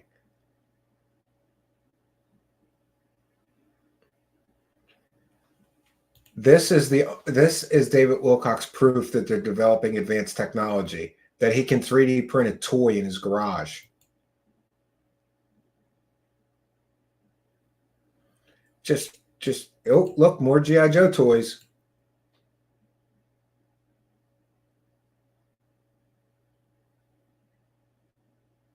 Those definitely look like Cobra G.I. Joe toys. The bad guys, see, they're black, like the Cobra stuff was. The tanks were black. And at the end of the day, while the military products are something that we launch with in many respects, it's the civilian airplanes, it's the commercial transports, it's ultimately the space, the commercial space that is driving our need for these facilities and will be really the main focus of our company as we develop in the years to come. Well, one of the things they haven't developed a military aircraft. They haven't developed a civilian aircraft. They haven't developed a single aircraft. To me, that's always been the most interesting about all of this is the possibility that advanced technology could make it in the open. This is why I wanted to hand off Stavatti to Tom DeLonge at the beginning before, you know, we started to see him not really performing and not doing the things that he said he was going to be doing. Oh, yeah. Before David Wilcock claimed that he was going to build an advanced aircraft with a revolutionary power source that would change the world. Who else made those claims? Oh, that's right. Tom DeLonge. David Wilcock is a pretty unoriginal grifter. He copies from other grifters. If he sees another grifter made a bunch of money with something, he jumps right in there. I had wondered if this was a good way for your company to go, because you and I were in regular communication, and I wanted to see this get out into the world. And Tom DeLonge is out there saying that he claimed that he was backed by John Podesta, which was always very frightening. But still, I was like, well, maybe if this is going to happen, because he's out there claiming, first of all, Tom DeLonge's team released images of these Tic Tac UFOs that were flying over that were largely debunked and garbage. And when they were declassified, the person who declassified them identified them as balloons, drones, and UAVs, meaning they weren't UFOs. They were identified aircraft. They weren't Tic Tacs. Balloons, UAVs, or drones. That's what those 3 videos were. The USS Nimitz in 2009.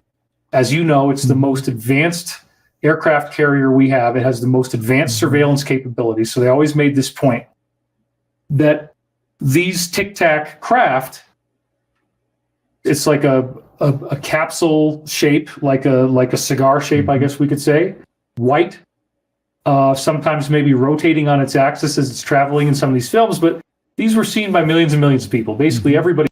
Millions and millions of people saw the Tic Tac. Factually inaccurate, completely and totally factually inaccurate statement. David Wilcock, show me the millions of people who saw that. No, they were not seen by millions of people. But, you know, again, David Wilcock just makes things up on the spot. Oh, these were seen by millions of people. No, they weren't, David Wilcock. You just lied to your audience. He saw this. And then the pitch was that Tom DeLonge's company was going to make UFOs that, well, what is a UFO? Basically, let's redefine that. They're calling it an unidentified aerial threat. They have the unidentified aerial threat program. Okay. Right? So what they're saying is that with all of their insiders that Tom DeLonge's team supposedly represented. And by the way, Tom DeLonge generated millions of investment capital to do exactly what Wilcock is describing, build a spaceship. And what did they build? Nothing. They built nothing. They were proposing to the planet that if you invested in their company, that they were going to make anti-gravity machines that would allow us to go to the stars. Hence, his company was called To the Stars Academy of Arts and Science. It was very surprising to me when he said no. And isn't it interesting that Stavatti Aerospace has been described in court documents as an investment scam and Ponzi scheme? And TTSA has also been called an investment scam. And David Wilcock was so enamored with them collecting all this money that he decides to do a similar thing and make similar claims. TTSA didn't deliver. What are the odds that Wilcock is going to deliver on all these pie-in-the-sky promises with a company that can't produce a single airplane in 29 years, with an aircraft hangar that's filled with garbage dumpsters? Because you yourself have talked about the idea that there may be technologies that exist, theoretically exist, that could become technologies that benefit humanity and could be used now with a more open and permissive environment in the military now, things that were developed in. Where's the evidence that the military is more permissive about these technologies? There is no evidence. In fact, there's no evidence that these technologies actually exist. But that's kind of a gray area because certainly people are always doing research into weird science. I'll leave it at that. Classified projects and things like this can now brought out or redefined in some way where we can use them. So I know this is a lot of things. It's a big statement, but let's just dive into this. Sure. Well, it's a big topic, and it's a very old topic. I mean, since Leonardo da Vinci was drawing. Again, comparing Leonardo da Vinci to this clown. Wings and parachutes and inventing the future of aviation, which is what he was doing at the time. He's been also drawing, interesting pictures of other things, and that whole Renaissance reflection of what they saw in the stars, be it comets or alien spaceships, is always very exciting. And like I said, coming from the whole Star Wars background, in the sense that it's been influential in my life, and my goal as a science fiction enthusiast has always been to reach that level of technology. And the exciting thing is finding out how close we can come to these things. Oh, Star Wars. Sorry. And as an aerospace company, I have to skip those because I don't want a copyright claim from George Lucas or Lucasfilms or whatever. But this is fair use, and we're discussing the video. So David Wilcock is using pictures. They keep using all of this stuff from movies to equate it with what they're doing, but they have no proof that they're doing anything other than printing 3D models and storing garbage dumpsters in their research facility, so-called research facility. We would do displays at different conferences and different events, trade shows. And one of the trade shows is the Air Force Association's Aerospace Technology Expo. And now they call it Aerospace and Cyber Expo. And it's usually in September in Washington, D.C. I agree. One year we were displaying at a booth, and a gentleman from the Air Force came up and he said, well, what level of technology is your product at? And that's a very interesting question, because it gets into, this wasn't a what level of technology readiness question. This was before TRLs. If you're familiar with technology readiness levels, that's a measure of how far along a technology is. No, this was a question about what technology level is this at? Are we talking exportable, classified? Are we talking something beyond? IQ. What are you offering here? And I said, well, what we're doing here is, very advanced aircraft for NATO allies, but we also have some other things that are not exportable, and that led to other discussions. And Randy. Stavatti has been unique in that we've responded to many open solicitations, We've submitted unsolicited proposals. Those are proposals where you submit them under a certain criteria to the government. And we've also submitted things under think tank organizations, or you'd call them. But they haven't built anything, so who cares what they've organizations like your MITREs, like your RAND corporations. These are government projects. And of course, the RAND Corporation every year has a Project Air Force, and Stavatti's been involved in some of those. We were at the very beginning of the Project Air Force for close air support and counterinsurgency, really counterinsurgency.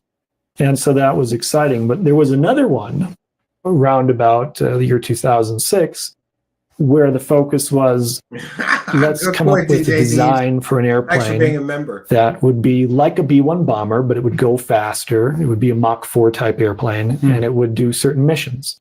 And, you know, the underlying question was, can you do a Mach 4 B-1 successor? And that became Prompt Global Strike. And of course, that evolved into other things. And today, of course, we have what's the B-21 Raider program, which it's not Prompt Global Strike, it's something else. But what this all harkens to is technology levels. And what he's calling developing technology is drawing pretty pictures and having no prototypes, which is worthless in my opinion. And so what we're focused on in Stavatti are really different levels of technology for different customers. And so we've evolved as an aerospace community to have... They're an aerospace community that in 29 years hasn't produced a single airplane. Have a lot of different, I'd say, basic technologies. You harken back to the F-16. The F-16 is a mostly aluminum airplane. It's a very material-wise, it's very simple. And when it was designed, that was the intention.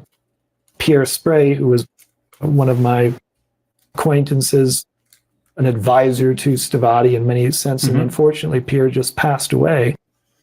I think on August. Now he's going to make some claims about a dead guy that nobody can verify said these things, right? 5th, if I recall. And that's just, you know, it's very sad to me that he did pass away. And one of the challenges we're facing is we're deriving a lot from what was called the fighter mafia. And he was part of that. He was part of this group within the defense industrial complex, the Pentagon establishment, that was able to get critical things through. And when you look at certain projects like the F-16, like the F-18, those weren't wanted. The Air Force initially didn't like those projects. They actually flew in the face of Air Force philosophy. And so the F-16 was intended to be a very austere fighter, very affordable. It's going to be made out of aluminum, which is not a very difficult material, has very little titanium.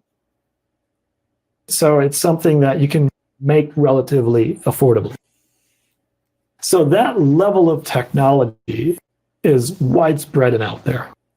And you could even argue today. I don't know. I think David Wilcock used some kind of noise gate or something to clean up this audio. And he did a garbage job because there's just like breaks of silence between when the guy's talking. It's annoying. I apologize. That the F-35 level of technology is widespread and out there. And what's secret about the F-35, if you have secret components, is really more on the telecommunications side, it's on the sensor side, and it's on the stealth technology side. But there's been a major breakdown in stealth technology because of the loss of the F-117, where the Serbians shot down an F-117. That was a major loss. I think it was a far larger loss than people often want to admit.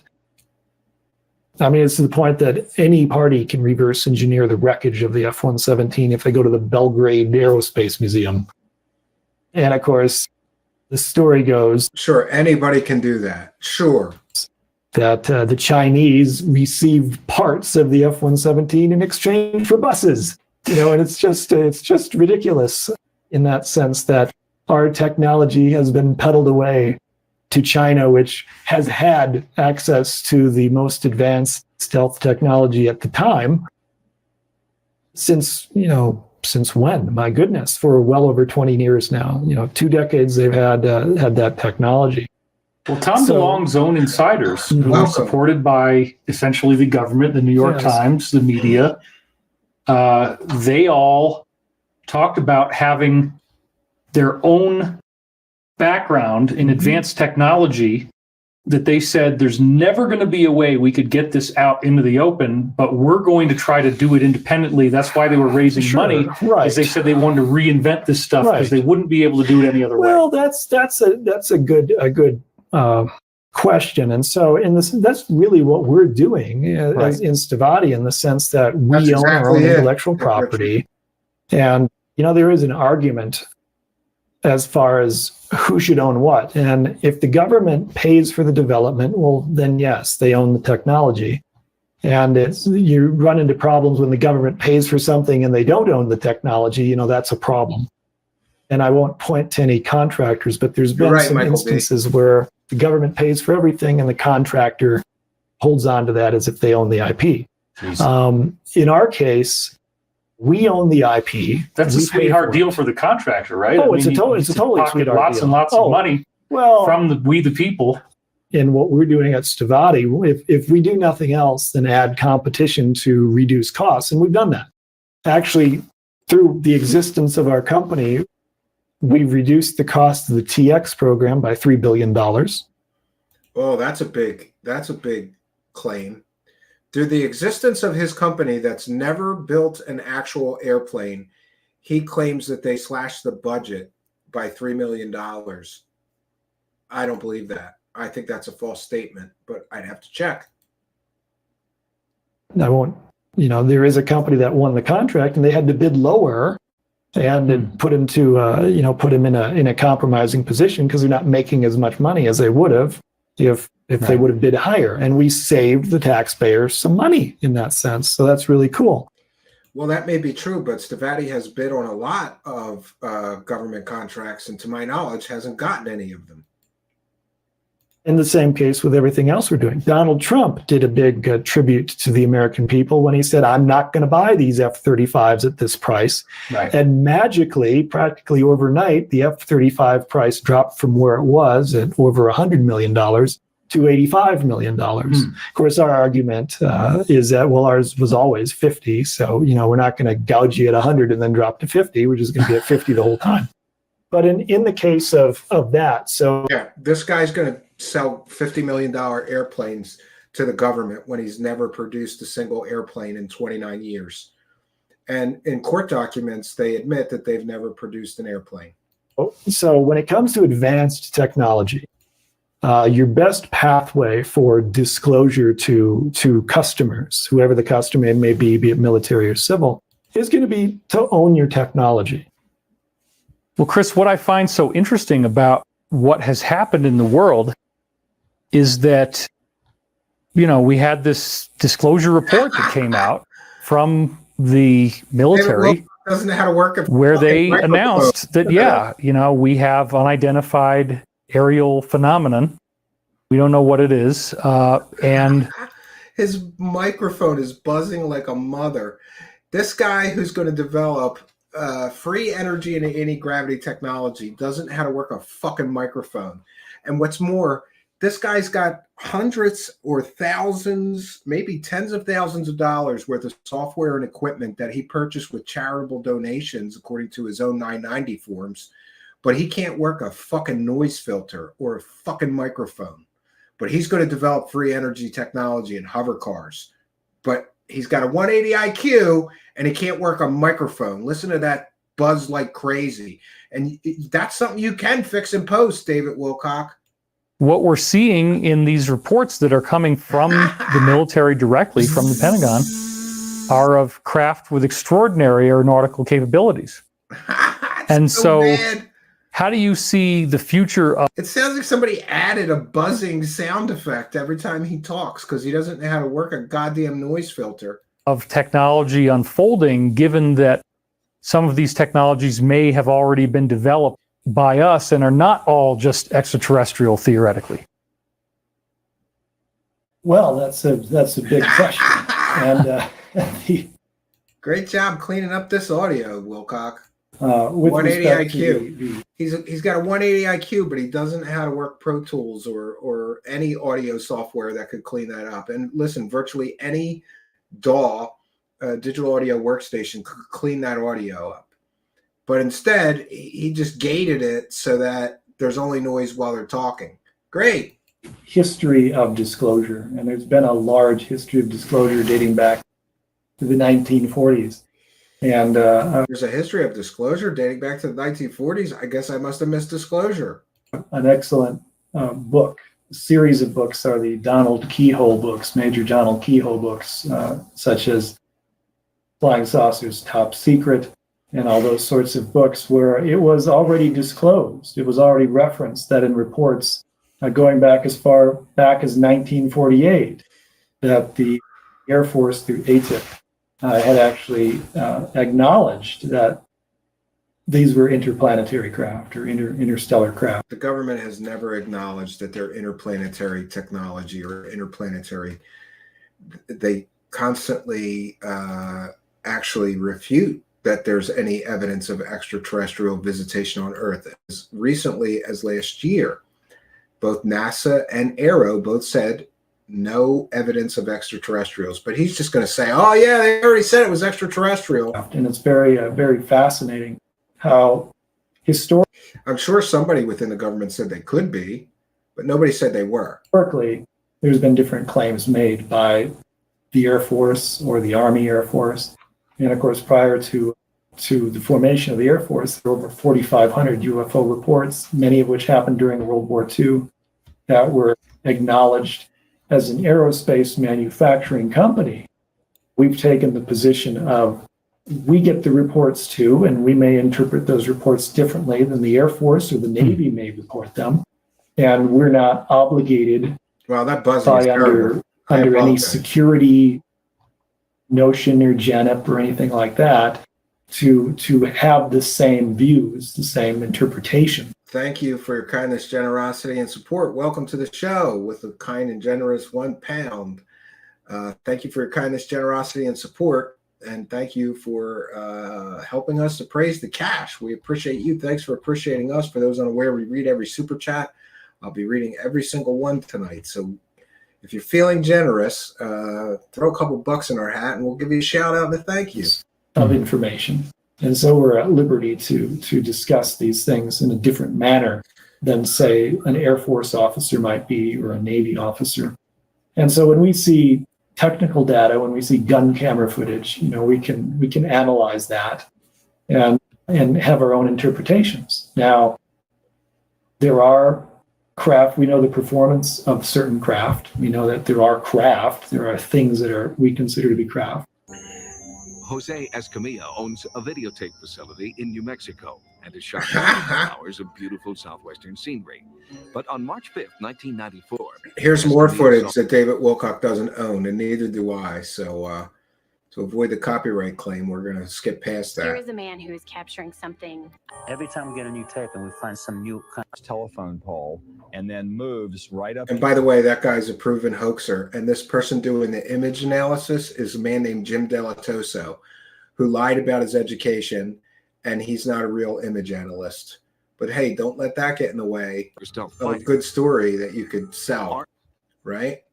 And now he's going to use Clifford Stone as a source. You remember him, the guy with superpowers, where he could talk to aliens and he interfaced with them? Unidentified craft sure. like these. Raising the state of the art, if someone tells me they have a vehicle that can fly at Mach 8 or Mach 12 or Mach 20 at a certain altitude.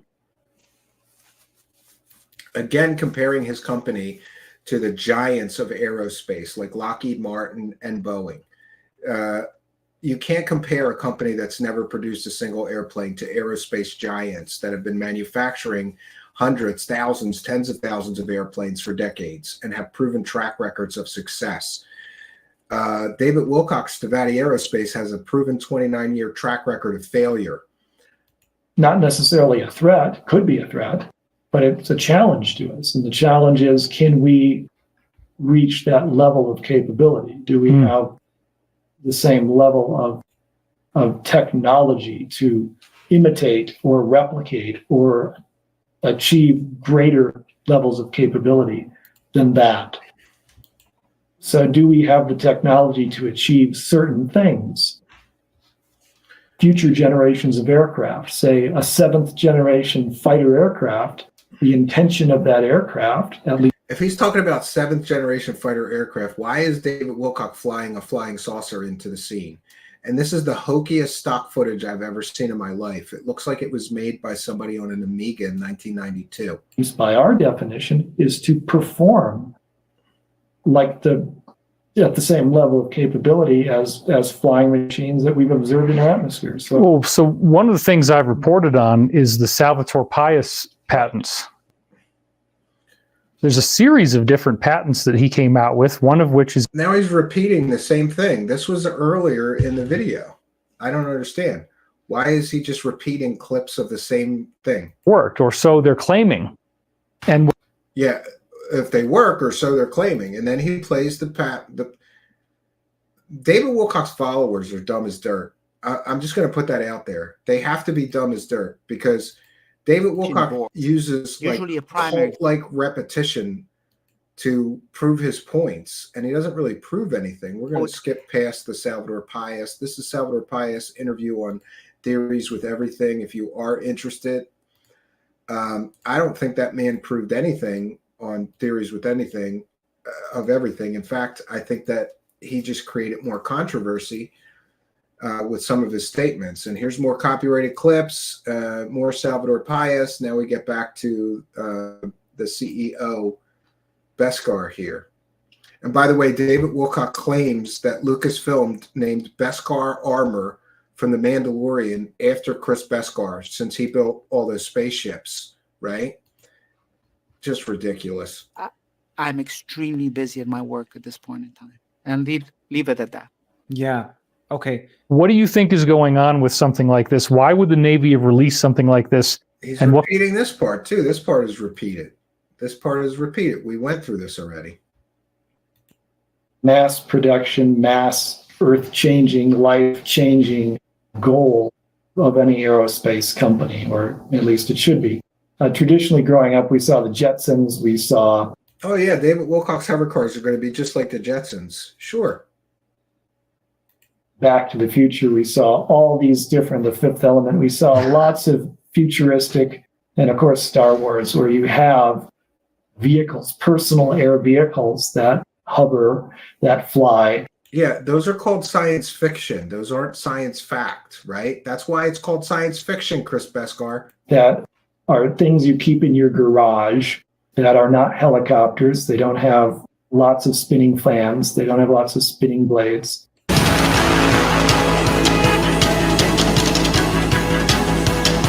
And this is a real aircraft that they have nothing to do with. So I don't know why they're showing that.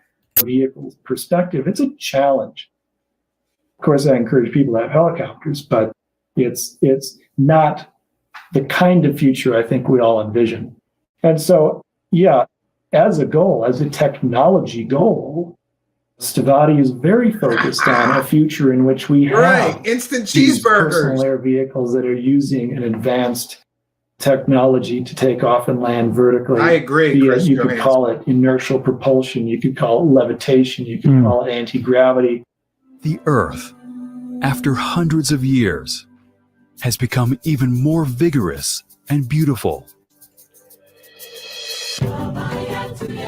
I love how David Wilcock just steals whatever he wants when he makes a video, and half of his video is stolen videos that he doesn't have the rights for, and that's not fair use because he's not really discussing these videos. But hey, let's compare a company, David Wilcock's garbage dumpster company, we're going to call it Garbage Works from now on, that's never produced a single airplane, to Lockheed Martin Skunk Works, the height of aerospace technology. Sure.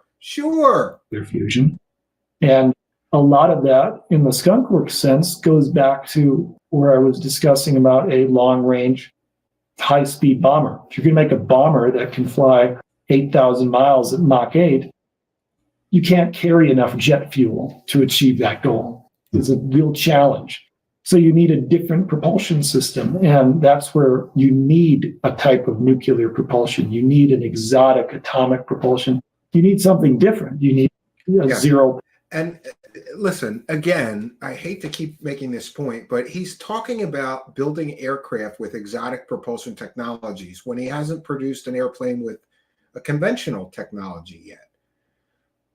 you know, if Lockheed Skunk Works comes out and says, hey, we're developing aircraft with advanced propulsion systems, I would believe them because they've developed hundreds, thousands of other aircraft with conventional, you know, propulsion systems. But for some guy who's had an aerospace company for 29 years to claim that they're going to develop aircraft with advanced propulsions like nuclear propulsion when they can't even make a regular airplane, it's pie in the sky nonsensical. You know, it's Garbage Works. Chris Beskar and David Wilcock run Garbage Works.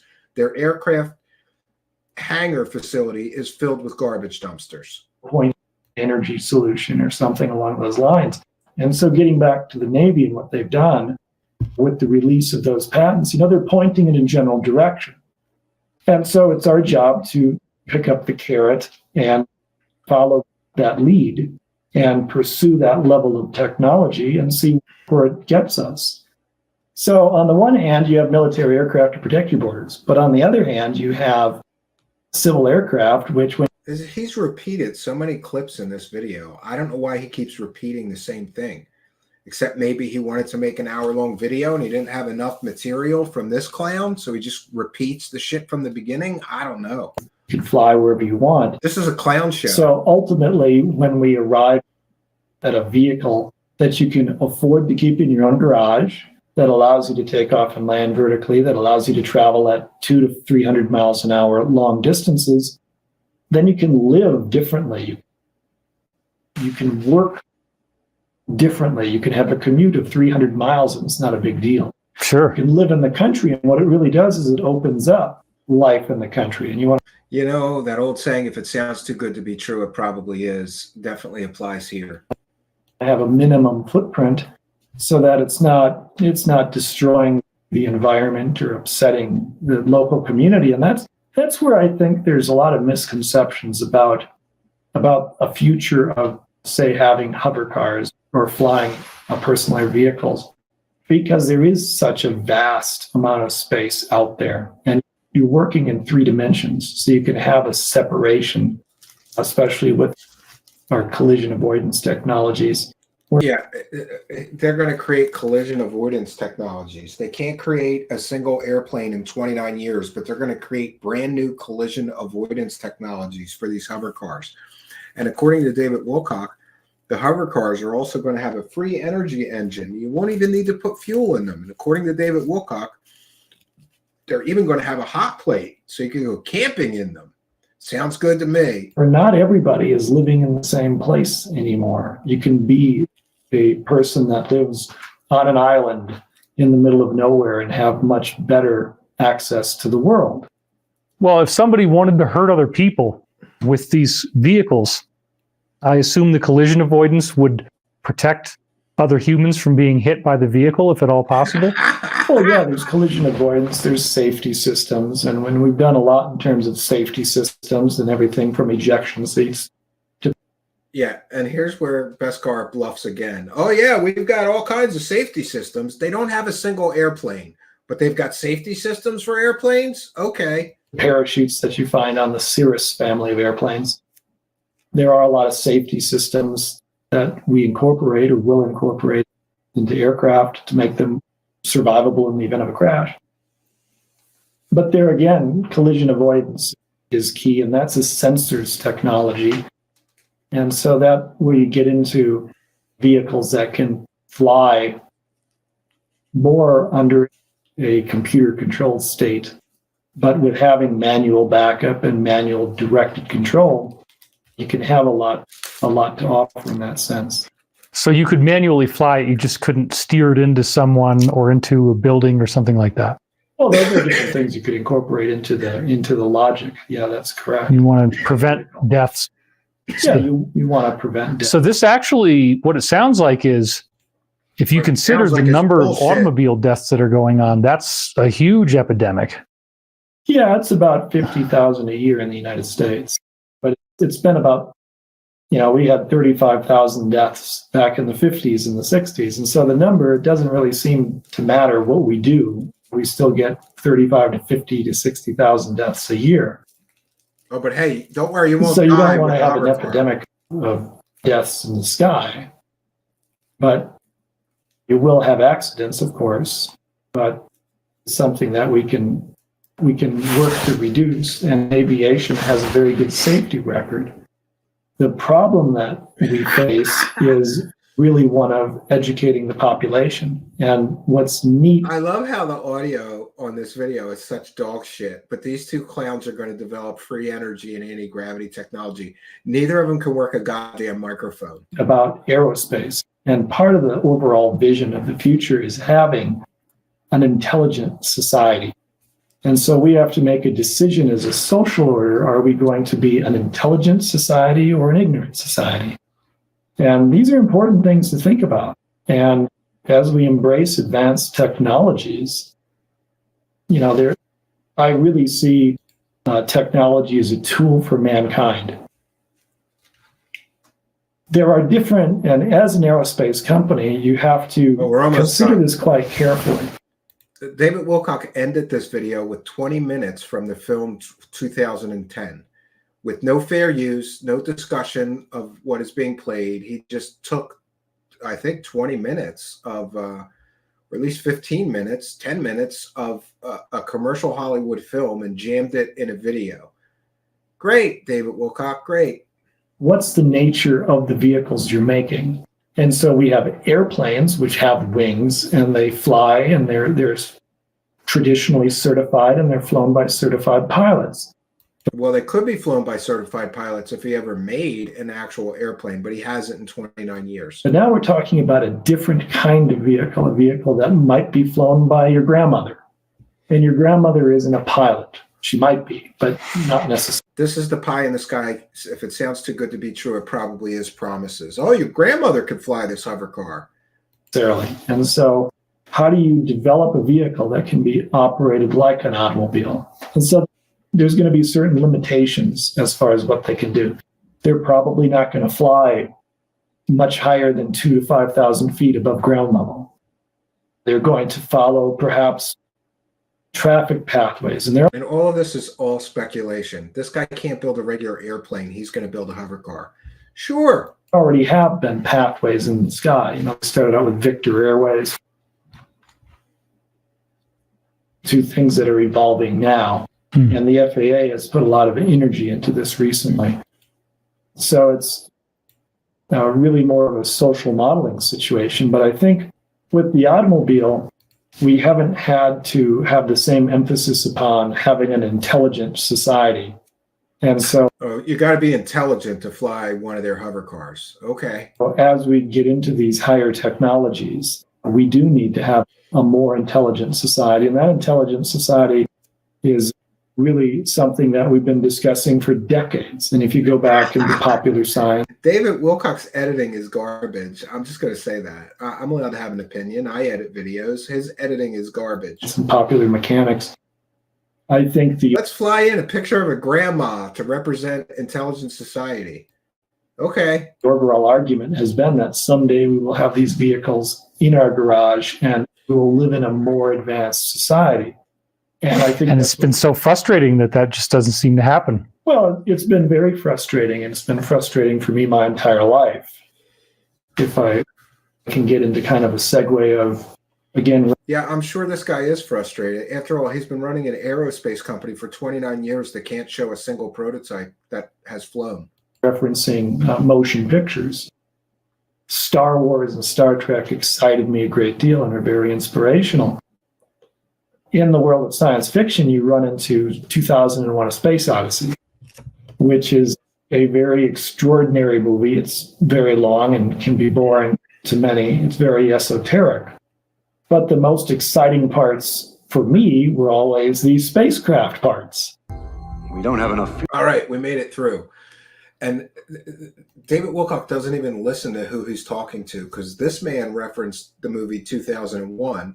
But David Wilcock ends his video with, let me see. We'll see how long. With 10 minutes of a commercial Hollywood movie, 2010. Not 2001, which is what this guy referenced, but 2010. He doesn't know how fair use works. He doesn't know how to work a microphone, but he's going to build hover cars, right? Great. And I have one more thing, an important thing to share with you. People are starting to ask the local government that gave David Wilcock this money to create all these jobs, starting to ask some important questions like, what's going on with this, right? And I'm going to share with you, this is a Truthseekers exclusive. This is a letter to the local municipality that is coming from researcher John Stavatti, who we've mentioned here many times. There's so few people that are interested. Well, besides my audience, I suppose, there's so few researchers that are interested in calling out David Wilcock's bluff. But John is one of those people. And he's asking the local government to answer these questions. He says, "Greetings, you don't know me. My name is John Christian Stavatti. I'm an independent researcher who is researching a company called Stavatti Aerospace. I'm reaching out to you because in the course of my research, it has become clear that NCIDA has substantial involvement with Stavatti.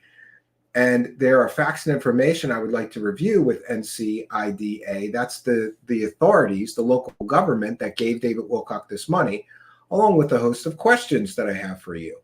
In October 2020, Stavatti took ownership of the old U.S. Army Air Station to the west of Niagara Falls International Airport. It's public knowledge that the NCIDA was instrumental in this process.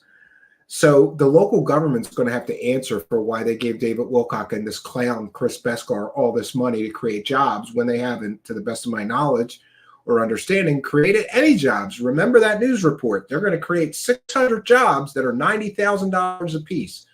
And remember, they can't even pay their bills when people work for them. Like companies, including a sprinkler company, have worked for them, and then they didn't pay the sprinkler company. But they're somehow going to come up with $540,000 a year to at least to pay 600 employees $90,000. These are the promises that I believe were made to the local municipality. John goes on to say, based on my research, this is not the full extent. Oh, I'm sorry. I missed a part here. Stavatti's director of advanced technology, David Wilcock, has uploaded a video to Brighteon where he claims the NCIDA provided a grant to Stavatti to lower the purchase price of the property as part of, in David's words, a job-creating stimulus.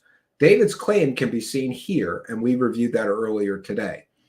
John goes on to say, based on my research, this is not the full extent of NCIDA's involvement with Stavatti. Per the meeting minutes in the Niagara County Legislature on April 20th, 2021, the NCIDA approved property sales and mortgage recording tax abatements for Stavatti. So not only did they get a grant, according to David Wilcock, they're getting tax breaks on paying their taxes to the local municipality.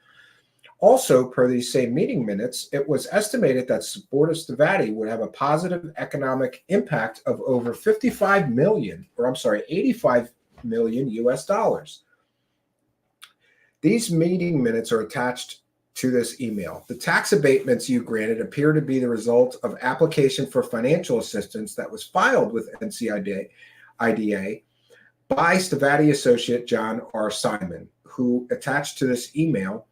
This application by John R. Simon on page 5 claims the expectation of creating over 596 long-term jobs at the 9400 Porter Road location. On page 5 of the application, the property tax abatements exemptions calculated and subsequently approved by the NCIDA are in excess of $2 million. So the local government gave David Wilcock's Shady Aerospace Company a $2 million break. Plus the grant that they reduced the price of this place for them to purchase. We don't know how much that is yet. John goes on to say, here's where it gets shady, friends. It is very curious that John R. Simon is the point man for contact between Stavatti and NCIDA. I'm not sure if NCIDA's current members are aware, but John R. Simon used to be a member of NCIDA prior to March 2003.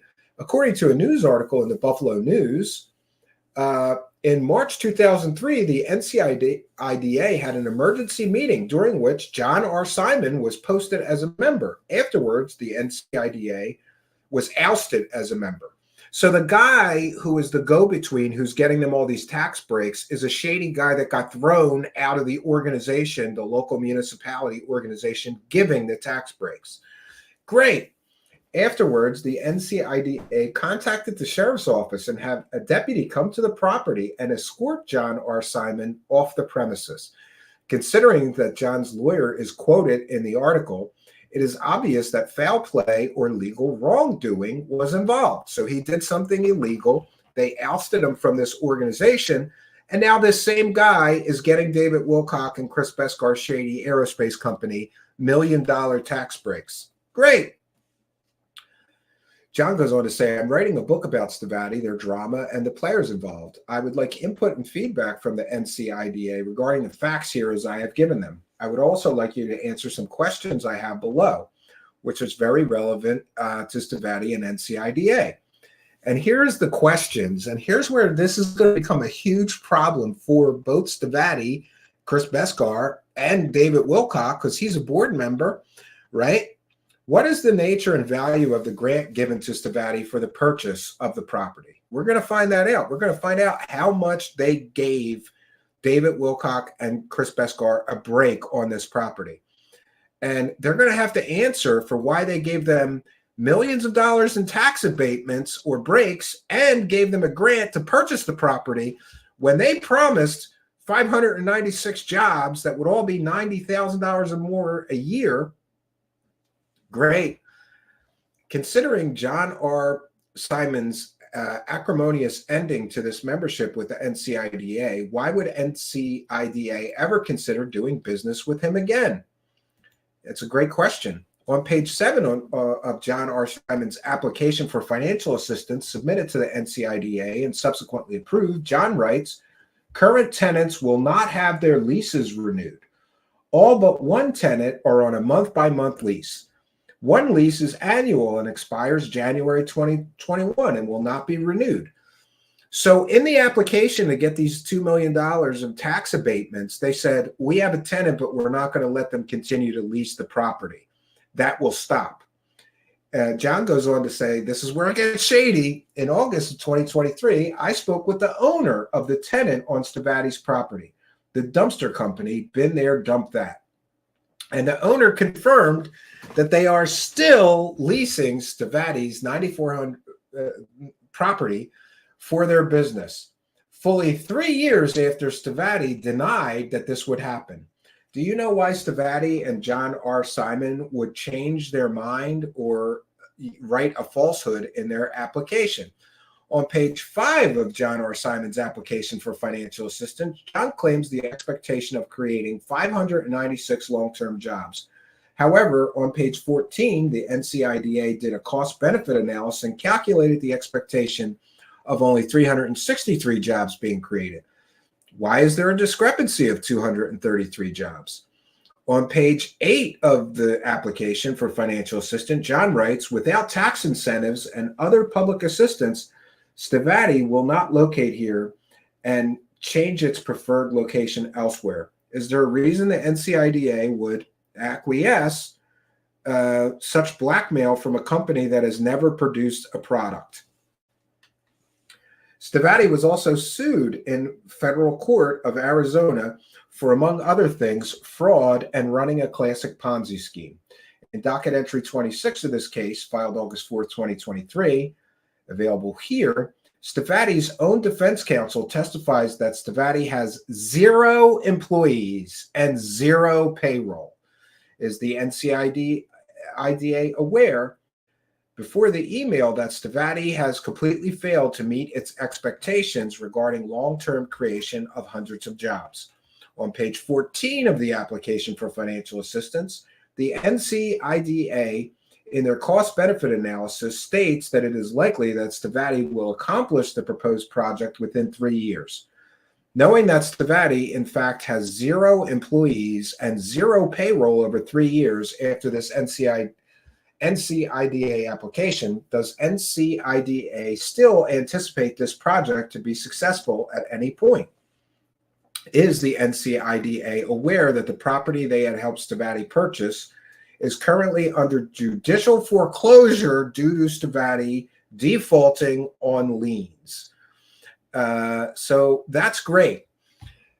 There are so many problems with this, and David Wilcock's got some splaining to do, and Stavatti Aerospace has some splaining to do. They promised to create 600 jobs in order to get $2 million in tax breaks. They've created exactly 0 jobs. According to court documents, they have no employees. They have no payroll. The local municipality, they promised within a few years that they would accomplish these goals. They've accomplished none of them.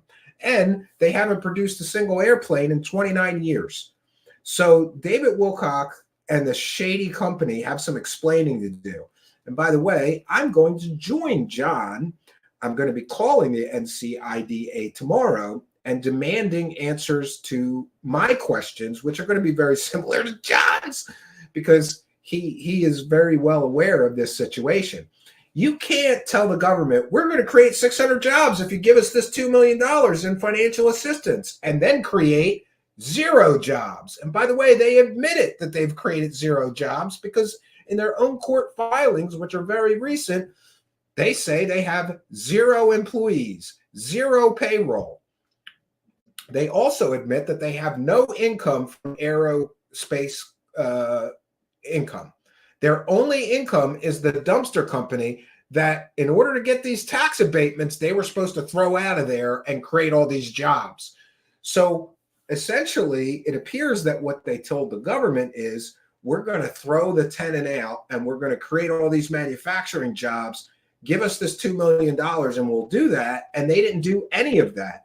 The company's being called an investment scam and a Ponzi scheme. In court documents, they are admitting essentially to being a Ponzi scheme, because their defense is, we're going to take money from new investors and pay off the old investors. That's the textbook definition of a Ponzi scheme.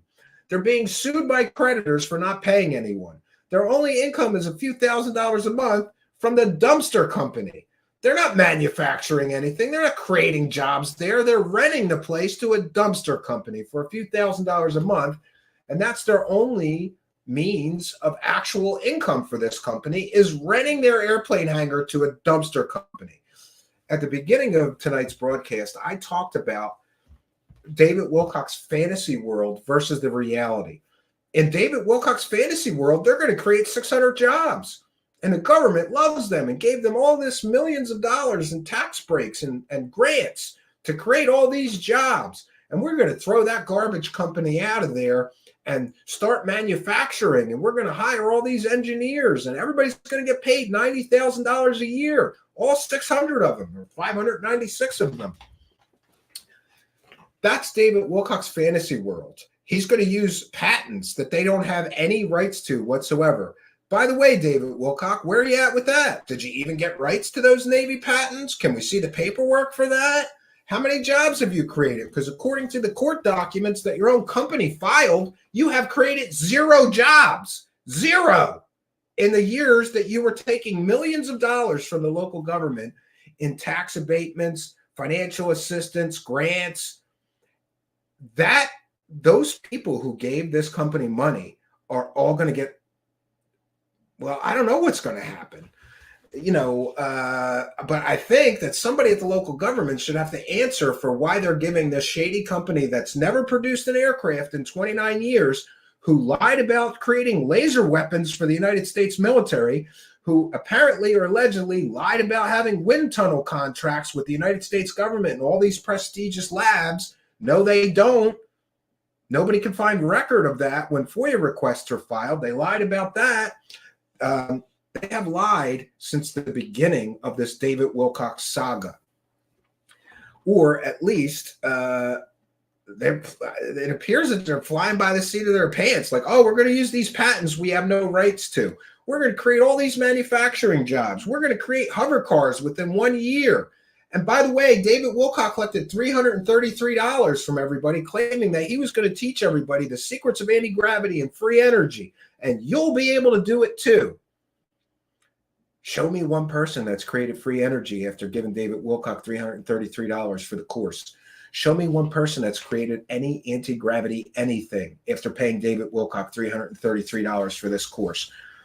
David Wilcock has been involved in multiple, I'm going to call them scams. The Pete Peterson PayPal or GoFundMe scam, the Emery Smith PayPal donation scam, Convergence Pictures LLC, where he collected all this investor money from people. He never produced a movie, right? David Wilcock is shady. And this company is incredibly shady. After all, how do you have, imagine having, like, let's take a simple example. Imagine having a computer company, right? And you run that computer company and collect millions of dollars from various sources, including investors, local governments, and more, and you never produce a single computer. Wouldn't you call that company a scam? I think I would. And here we have an aerospace company that for 29 years now cannot show us a single airplane. They admitted in court documents they haven't produced a single product. They admitted in court documents they have no employees. They have no payroll. They admitted in court documents their only income is from a trash company. I think that this shady thing that David Wilcock is running is just another in a long line of shady business deals, shady business practices, shady as shit. It's the wacky world of Wilcock, right? And I, for one, am getting tired of this. This man is living a millionaire's lifestyle, collecting millions of dollars in $333 payments from stupid people who believe him when he makes claims like, take my $333 anti-gravity and free energy course, and then you'll be able to do it too. Or, hey, learn how to survive the coming ascension and give me $333. This man has been making millions of dollars selling false information, fake information, and lies for decades. And I'm getting this close to calling the Colorado District Attorney. And I'm just going to dump all the information I've collected over the years and ask, when is this going to stop? When is somebody going to step in and protect consumers from internet vultures like David Wilcock? Literally, he's involved with a company that is taking millions of dollars from a local government and not producing what they promise. But this is nothing new because David Wilcock never delivers on his promise. Just like, take my $333 course, you'll be able to create free energy and anti-gravity. You'll be able to do it too. Buy my $333 course, you'll be able to survive the coming ascension, right? Take my $333 course and you too could get information from the Archangel Gabriel. And does this local government know that the ancient aliens guy, David Wilcock, who promises everybody superpowers and claims he talks to, channels the Egyptian god Ra, claims he's the reincarnation of Edgar Casey, claims he has psychic superpowers, claims angels are taking a bath, telling him to take baths in his own piss to get telekinetic superpowers, claims he's talking to angels, claims he's Earth's greatest prophet, is involved in this company that they're giving millions of dollars to? I don't think so. But we're going to find out. And by the way, I'm going to record those calls because I live in a one-party consent state. I'm allowed to record calls, and I'm going to broadcast them here for all of you. We want to take a moment to thank Anthony Peterson for a kind and generous $2 super chat. Says, I'm waiting for the X-Wing development program. All right, well, maybe you should hold on to your investor dollars since they haven't produced anything. We also want to thank Chris Damaris. That's pretty funny. Chris Damaris donated a kind and generous $9.99 for the Help David Wilcock Achieve a Bowel Relieving Dump Fund. Yeah, you can. Thanks. I will send David Wilcock $10. He can buy himself some X-Lax and some extra strong coffee. Try to get those bowels moving, right? Poor David Wilcock is constipated. He can't even take a shit, but he's going to build hovercars, right? The guy can't even take a shit. This is ridiculous. And At what point do criminals get prosecuted for the things that they're doing? Oh, and let's not forget the David Wilcock Spiritual Foundation, where he collected, what was it, $70,000, and he spent almost all the money, or 90% of it, on himself. Remember, he spent $4,000 on meals and entertainment.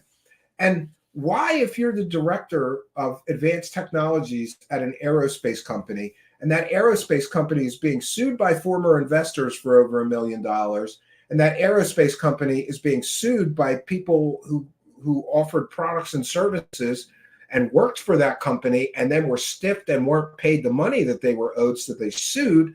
Why is David Wilcock spending $4,000 on a hotel room for himself? Or I'm sorry, it was an Airbnb.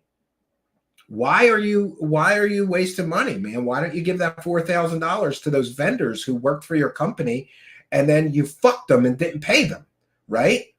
And imagine if David Wilcock was owed $60,000 for speaking at a conference, and the conference just didn't pay him the $60,000. What do you think? Is he okay with this, Mr. Spiritual? Right? Oh, I'm a spiritual guru. Your company are deadbeats. The company that you're on the board of directors are apparently deadbeats, because people are suing them because they're getting stiffed. They're not getting paid. This whole situation is ridiculous. But here's what keeps me tuned in. I can't wait to find out what happens next, right? John C. Stavatti is here. Welcome, and thank you for sharing your information with me. Based on court records, only one investor has been ripped off. It is worth mentioning that, based on conversations I have had with Stavatti insiders, Dmitriev might be Russian mafia, possibly. Oh, that's interesting. So now we got the Russian mafia involved in this scam, right? Art and Paranormal reminding everybody, please watch the language in the chat. It messes with the algorithm. Please use characters in place of letters. Thank you. Pinzer Lou is here. Long time no see. Good to see you back. Where you been at, slacker? Stranger? I'm glad to see you there. You rock, Stephen, for doing this. I'd be pulling my hair out at this point. I'm sure you're almost there. Yeah. I can't wait to see who's getting prosecuted for this, right? Joey Esposito is here and says, these peeps are modern day gypsy, would have otherwise come into town as part of the freak show, and watch your wallet. I absolutely agree with you. Love, light, and litigation. Yes, love, light, and litigation, right? Jason Parker expressing his opinion. By the way, it's an opinion of an audience member. I'm allowed to say this. 10 to 20-year felonies have been committed. Quite possibly, right? And Helian Hybrid says very funny comments here. Yeah. Randy, 1979 Vice Admiral Tiger, says, I farted and now I'm in my light body. Yeah, that's what happens, right? One second. We got a couple more comments. The Sixth Sense. Dmitriev versus Stavatti Aerospace. Apparently his lawyers are saying Beskar didn't sign the investment note. Rather, Brian Colvin forged his signature. And John C. Spadavaccia, who's researching this case, says, I am aware, but based on the facts, that claim by Beskar, Stavatti, and their defense counsel is likely false. Yeah. Oh, we didn't rip off that investor. Somebody forged my signature ripping off that investor. Yeah, very convenient. And the Sixth Sense is referencing the court documents. And by the way, I haven't done it yet, but I'm going to. I'm going to create a zip file or a RAR or whatever, or just a folder. I'm going to create a folder on the Truthseekers Google Drive. For those unaware, we share all of the information freely with everybody, every member of the public. I think that's an important part of what we do here, is to share important information. I'm going to create a folder, and I'm going to put all the court documents from Stavatti getting sued, both by the investors and by the vendors that they stiffed for money. And I'm going to put them in a folder, and then anybody can read these court documents and see that what we've been reporting to you is entirely 100% completely and totally accurate information. Montauk Jerkoff, thanks for being a member, says, I want a rainbow light body. Yeah. Yeah, Randy says, if Wilcock ever disappears, the Russian mafia might have gotten him. Yes, Art and Paranormal, letting people know where they can email us. It's truthseekershow@gmail.com. And I'm going to do the YouTube shuffle and remind everybody, please like, comment, subscribe, and share. Because isn't it interesting to peel away the layers of this decades-long grifter and see the lies fall apart? We bring you the reality. He's bringing all of you a fantasy. But when you peel back those layers of deception, I think this is interesting. Let me know if you want us to continue coverage here. We probably will. And by the way, John, I'd like to have you on as a guest if you're comfortable doing that, just so we can go through the wacky world of Wilcock together for one of these shows. I think that would be awesome because John is up on all this Stavatti stuff even better than I am. The only reason I know so much about this is because of the kindness and generosity of him sharing all the information he's finding. And it is a treasure trove. What John and me are proving here is that David Wilcock exists on a treasure trove of bullshittery. Like, oh, I'm creating hover cars in my airplane hangar. No, it's filled with garbage dumpsters, dude. Great. Yeah, Operation Montauk says, I don't know if he'll be able to get away with the Cosmic Con shuffle on this one. I think he's going to have a hard time Cosmic Con shuffling away from this, right? Yeah, okay, John, that's awesome. John says, I will come on the show when the book is done and published. But I don't envy your position, John, because if I was doing what you're doing and writing a book, I wouldn't want to end the book until we find out if anybody's getting prosecuted for all of this criminally or maybe, I guess, civilly. They're already getting sued. Algaray says, yes, please continue coverage. Yes. And Stormcrow says, Wilcock will be working on the streets of St. Petersburg to pay down his debt. Oh, no, the Russian mafia is involved. Luna Sparkle says, I don't have anything to add to this conversation. Just going to listen in another tab. Well, welcome, Lunar Sparkles. Longtime show supporter. Good to see you here. Trolly Troll Troll, thanks for being a member, says Wilcock can work off his debts. Oh, we already shared that one. I apologize. Hand pink waving. Okay.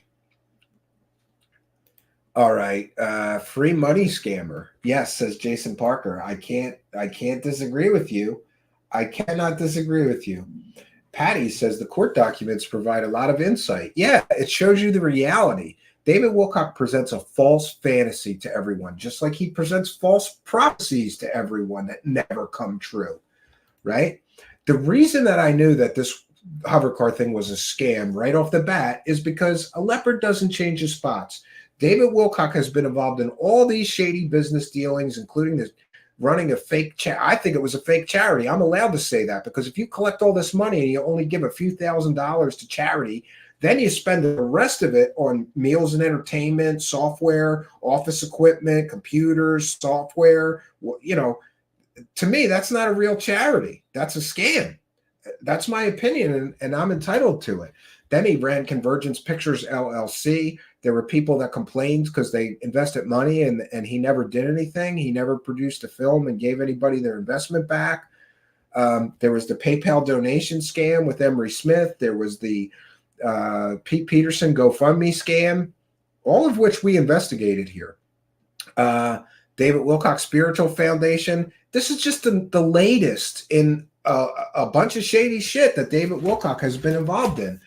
And I try not to get bitter about this, but I swear in my heart of hearts, I truly believe that if I or you had done any of those things, we would have been criminally prosecuted. And I'm just at a loss, but you know, you have to understand and view my opinions here through the lens of this. I'm not a lawyer. I'm not a law enforcement officer, but one of those guys, either a lawyer, a district attorney, a prosecutor, or law enforcement, somebody has to explain to me how David Wilcock keeps getting away with this. A lot of people say it's because he's a three-letter agency guy. And that makes a lot of sense. Did you know if you're in the witness protection program, you essentially can't get arrested? If you do get arrested for something, they come and they wipe it, right? There's various examples of that. I'm not saying he's in the witness protection program, but how is he able to get away with this? And if you or I did any one of these things, we would all probably face some kind of consequences. A great karmic debt is coming for David Wilcock, but maybe part of that karmic debt that karmic payback has already started, because apparently David Wilcock has invested $1 million or more into this totally shady, scammy company that's been described as an investment scam in court documents. Is David Wilcock going to get his $1 million back? I don't think so, based on their track record and the fact that they can't even pay $60,000 to a vendor. Another vendor is suing them for even less money, and they can't pay that. Very, very interesting. The 3-letter agency guys can get away with it indefinitely, says Billy Mandalay. Yeah, I believe that. So listen, we're just over 2 hours and 30 minutes. I wanted to do this in 2 hours, but it takes the time it takes to get through it. I want to remind everybody we're a viewer-supported show, so if you're feeling generous, join our Patreon for as little as $1 a month. Become a YouTube channel member for $5 a month. I'm going to be doing some Patreon and members-only streams from the cabin this weekend. Throw a couple bucks in our hat, either through PayPal or the Super Chat system. We want to take a moment to thank all of you kind and generous benefactors, you Patreon supporters, Twitch subscribers, YouTube channel members, Super Chatters, Super Sticker people, Super Thanks people, and PayPal pledgers. We love and appreciate all of you for throwing some support. It's good to see that people actually want the truth behind the lies, and we're here to bring it to you, friends. So we are gonna bounce on out of here. Tomorrow night, I'll be back at 9 p.m. Eastern Standard Time. We've got a pretty full week for you. And then Friday, Saturday, and Sunday. But I might switch things around. We're definitely going to do 2 more live shows this week. Tomorrow night, for sure, 9 p.m. Eastern. The Thursday night show is a little complicated because I'm going to be heading to the cabin, might not get there in time to do a show at 9 p.m., but I'll do one more live show. So maybe we'll bump that Saturday replay and I'll just do a show on Saturday night. Follow me on Twitter at Stephen Cambion and you'll know exactly what's going on. Please join our Discord server. We want to thank our one and only YouTube chat room moderator, Arden Paranormal, for her kindness and assistance. And we want to thank all of you for joining us. And I want to thank John Stavatti for sharing such excellent information. Very few people are aware of this reality behind David Wilcock's shady, scammy, fake aerospace company. And I couldn't have done it without John's kindness and assistance and willingness to share all this great information that he's digging up with me. So we want to thank him and recognize him. Despite liars saying I don't credit anybody I've never taken credit for anybody else's research. I will always say this is the source who found this information. John found most of the information we've been presenting lately, especially when it comes to the Wilcock Stavatti shady business dealings. And I'm glad that he found us so that I could bring it to my audience. So that's all we got for you, friends. I'm going to bounce on out of here. We'll play us out with a wonderful music video from the one, the only Simon Fly. It's at Simon Fly on YouTube, or just put Simon Fly in the YouTube search bar. Go on over and subscribe to him. I'll be back tomorrow night at 9 p.m. Eastern Standard Time. I really hope you'll all be here with me, and bring a friend. And if you haven't yet, please do hit that subscribe button. We've got a slow slog to get to 10,000 subscribers. People keep telling me once you hit that 10,000 number, YouTube opens up and things get easier. And I've been grinding here for 3 years. I would really appreciate the support. Send our channel to some of your friends who you think may subscribe. I would really, really appreciate the support. So what can I say, friends? We've made it through another round of the wacky world of Wilcock, and that's all I got for you. Until next time, my name is Stephen Cambion. Good night, and God bless all of you. Oh yeah, look at that. Very good. Oh yeah, look at that. Very good. Oh yeah, look at that. Very good. Oh yeah, look at that. Very good. I'm David Wilcock. I'm David Wilcock. I'm David Wilcock. Cock. Wow. Wow.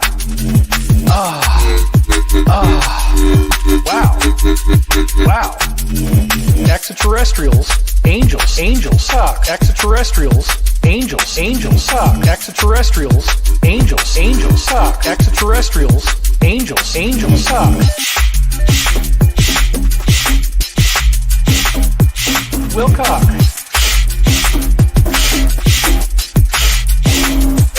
Wilcock.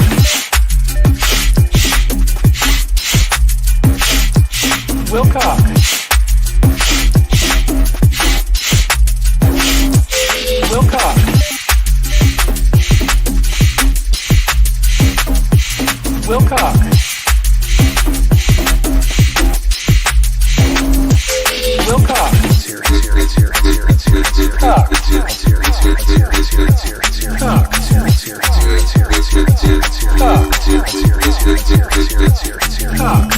extraterrestrials, angels, angels, extraterrestrials, angels, angels, extraterrestrials, angels, angels, extraterrestrials, angels, angels, woo, woo, woo, woo, woo, talk, woo, woo, woo, woo, woo, talk, woo, woo, woo, woo, woo, talk, woo, woo, woo, woo, woo, talk, talk, talk, talk, talk. I'm David Wilcock.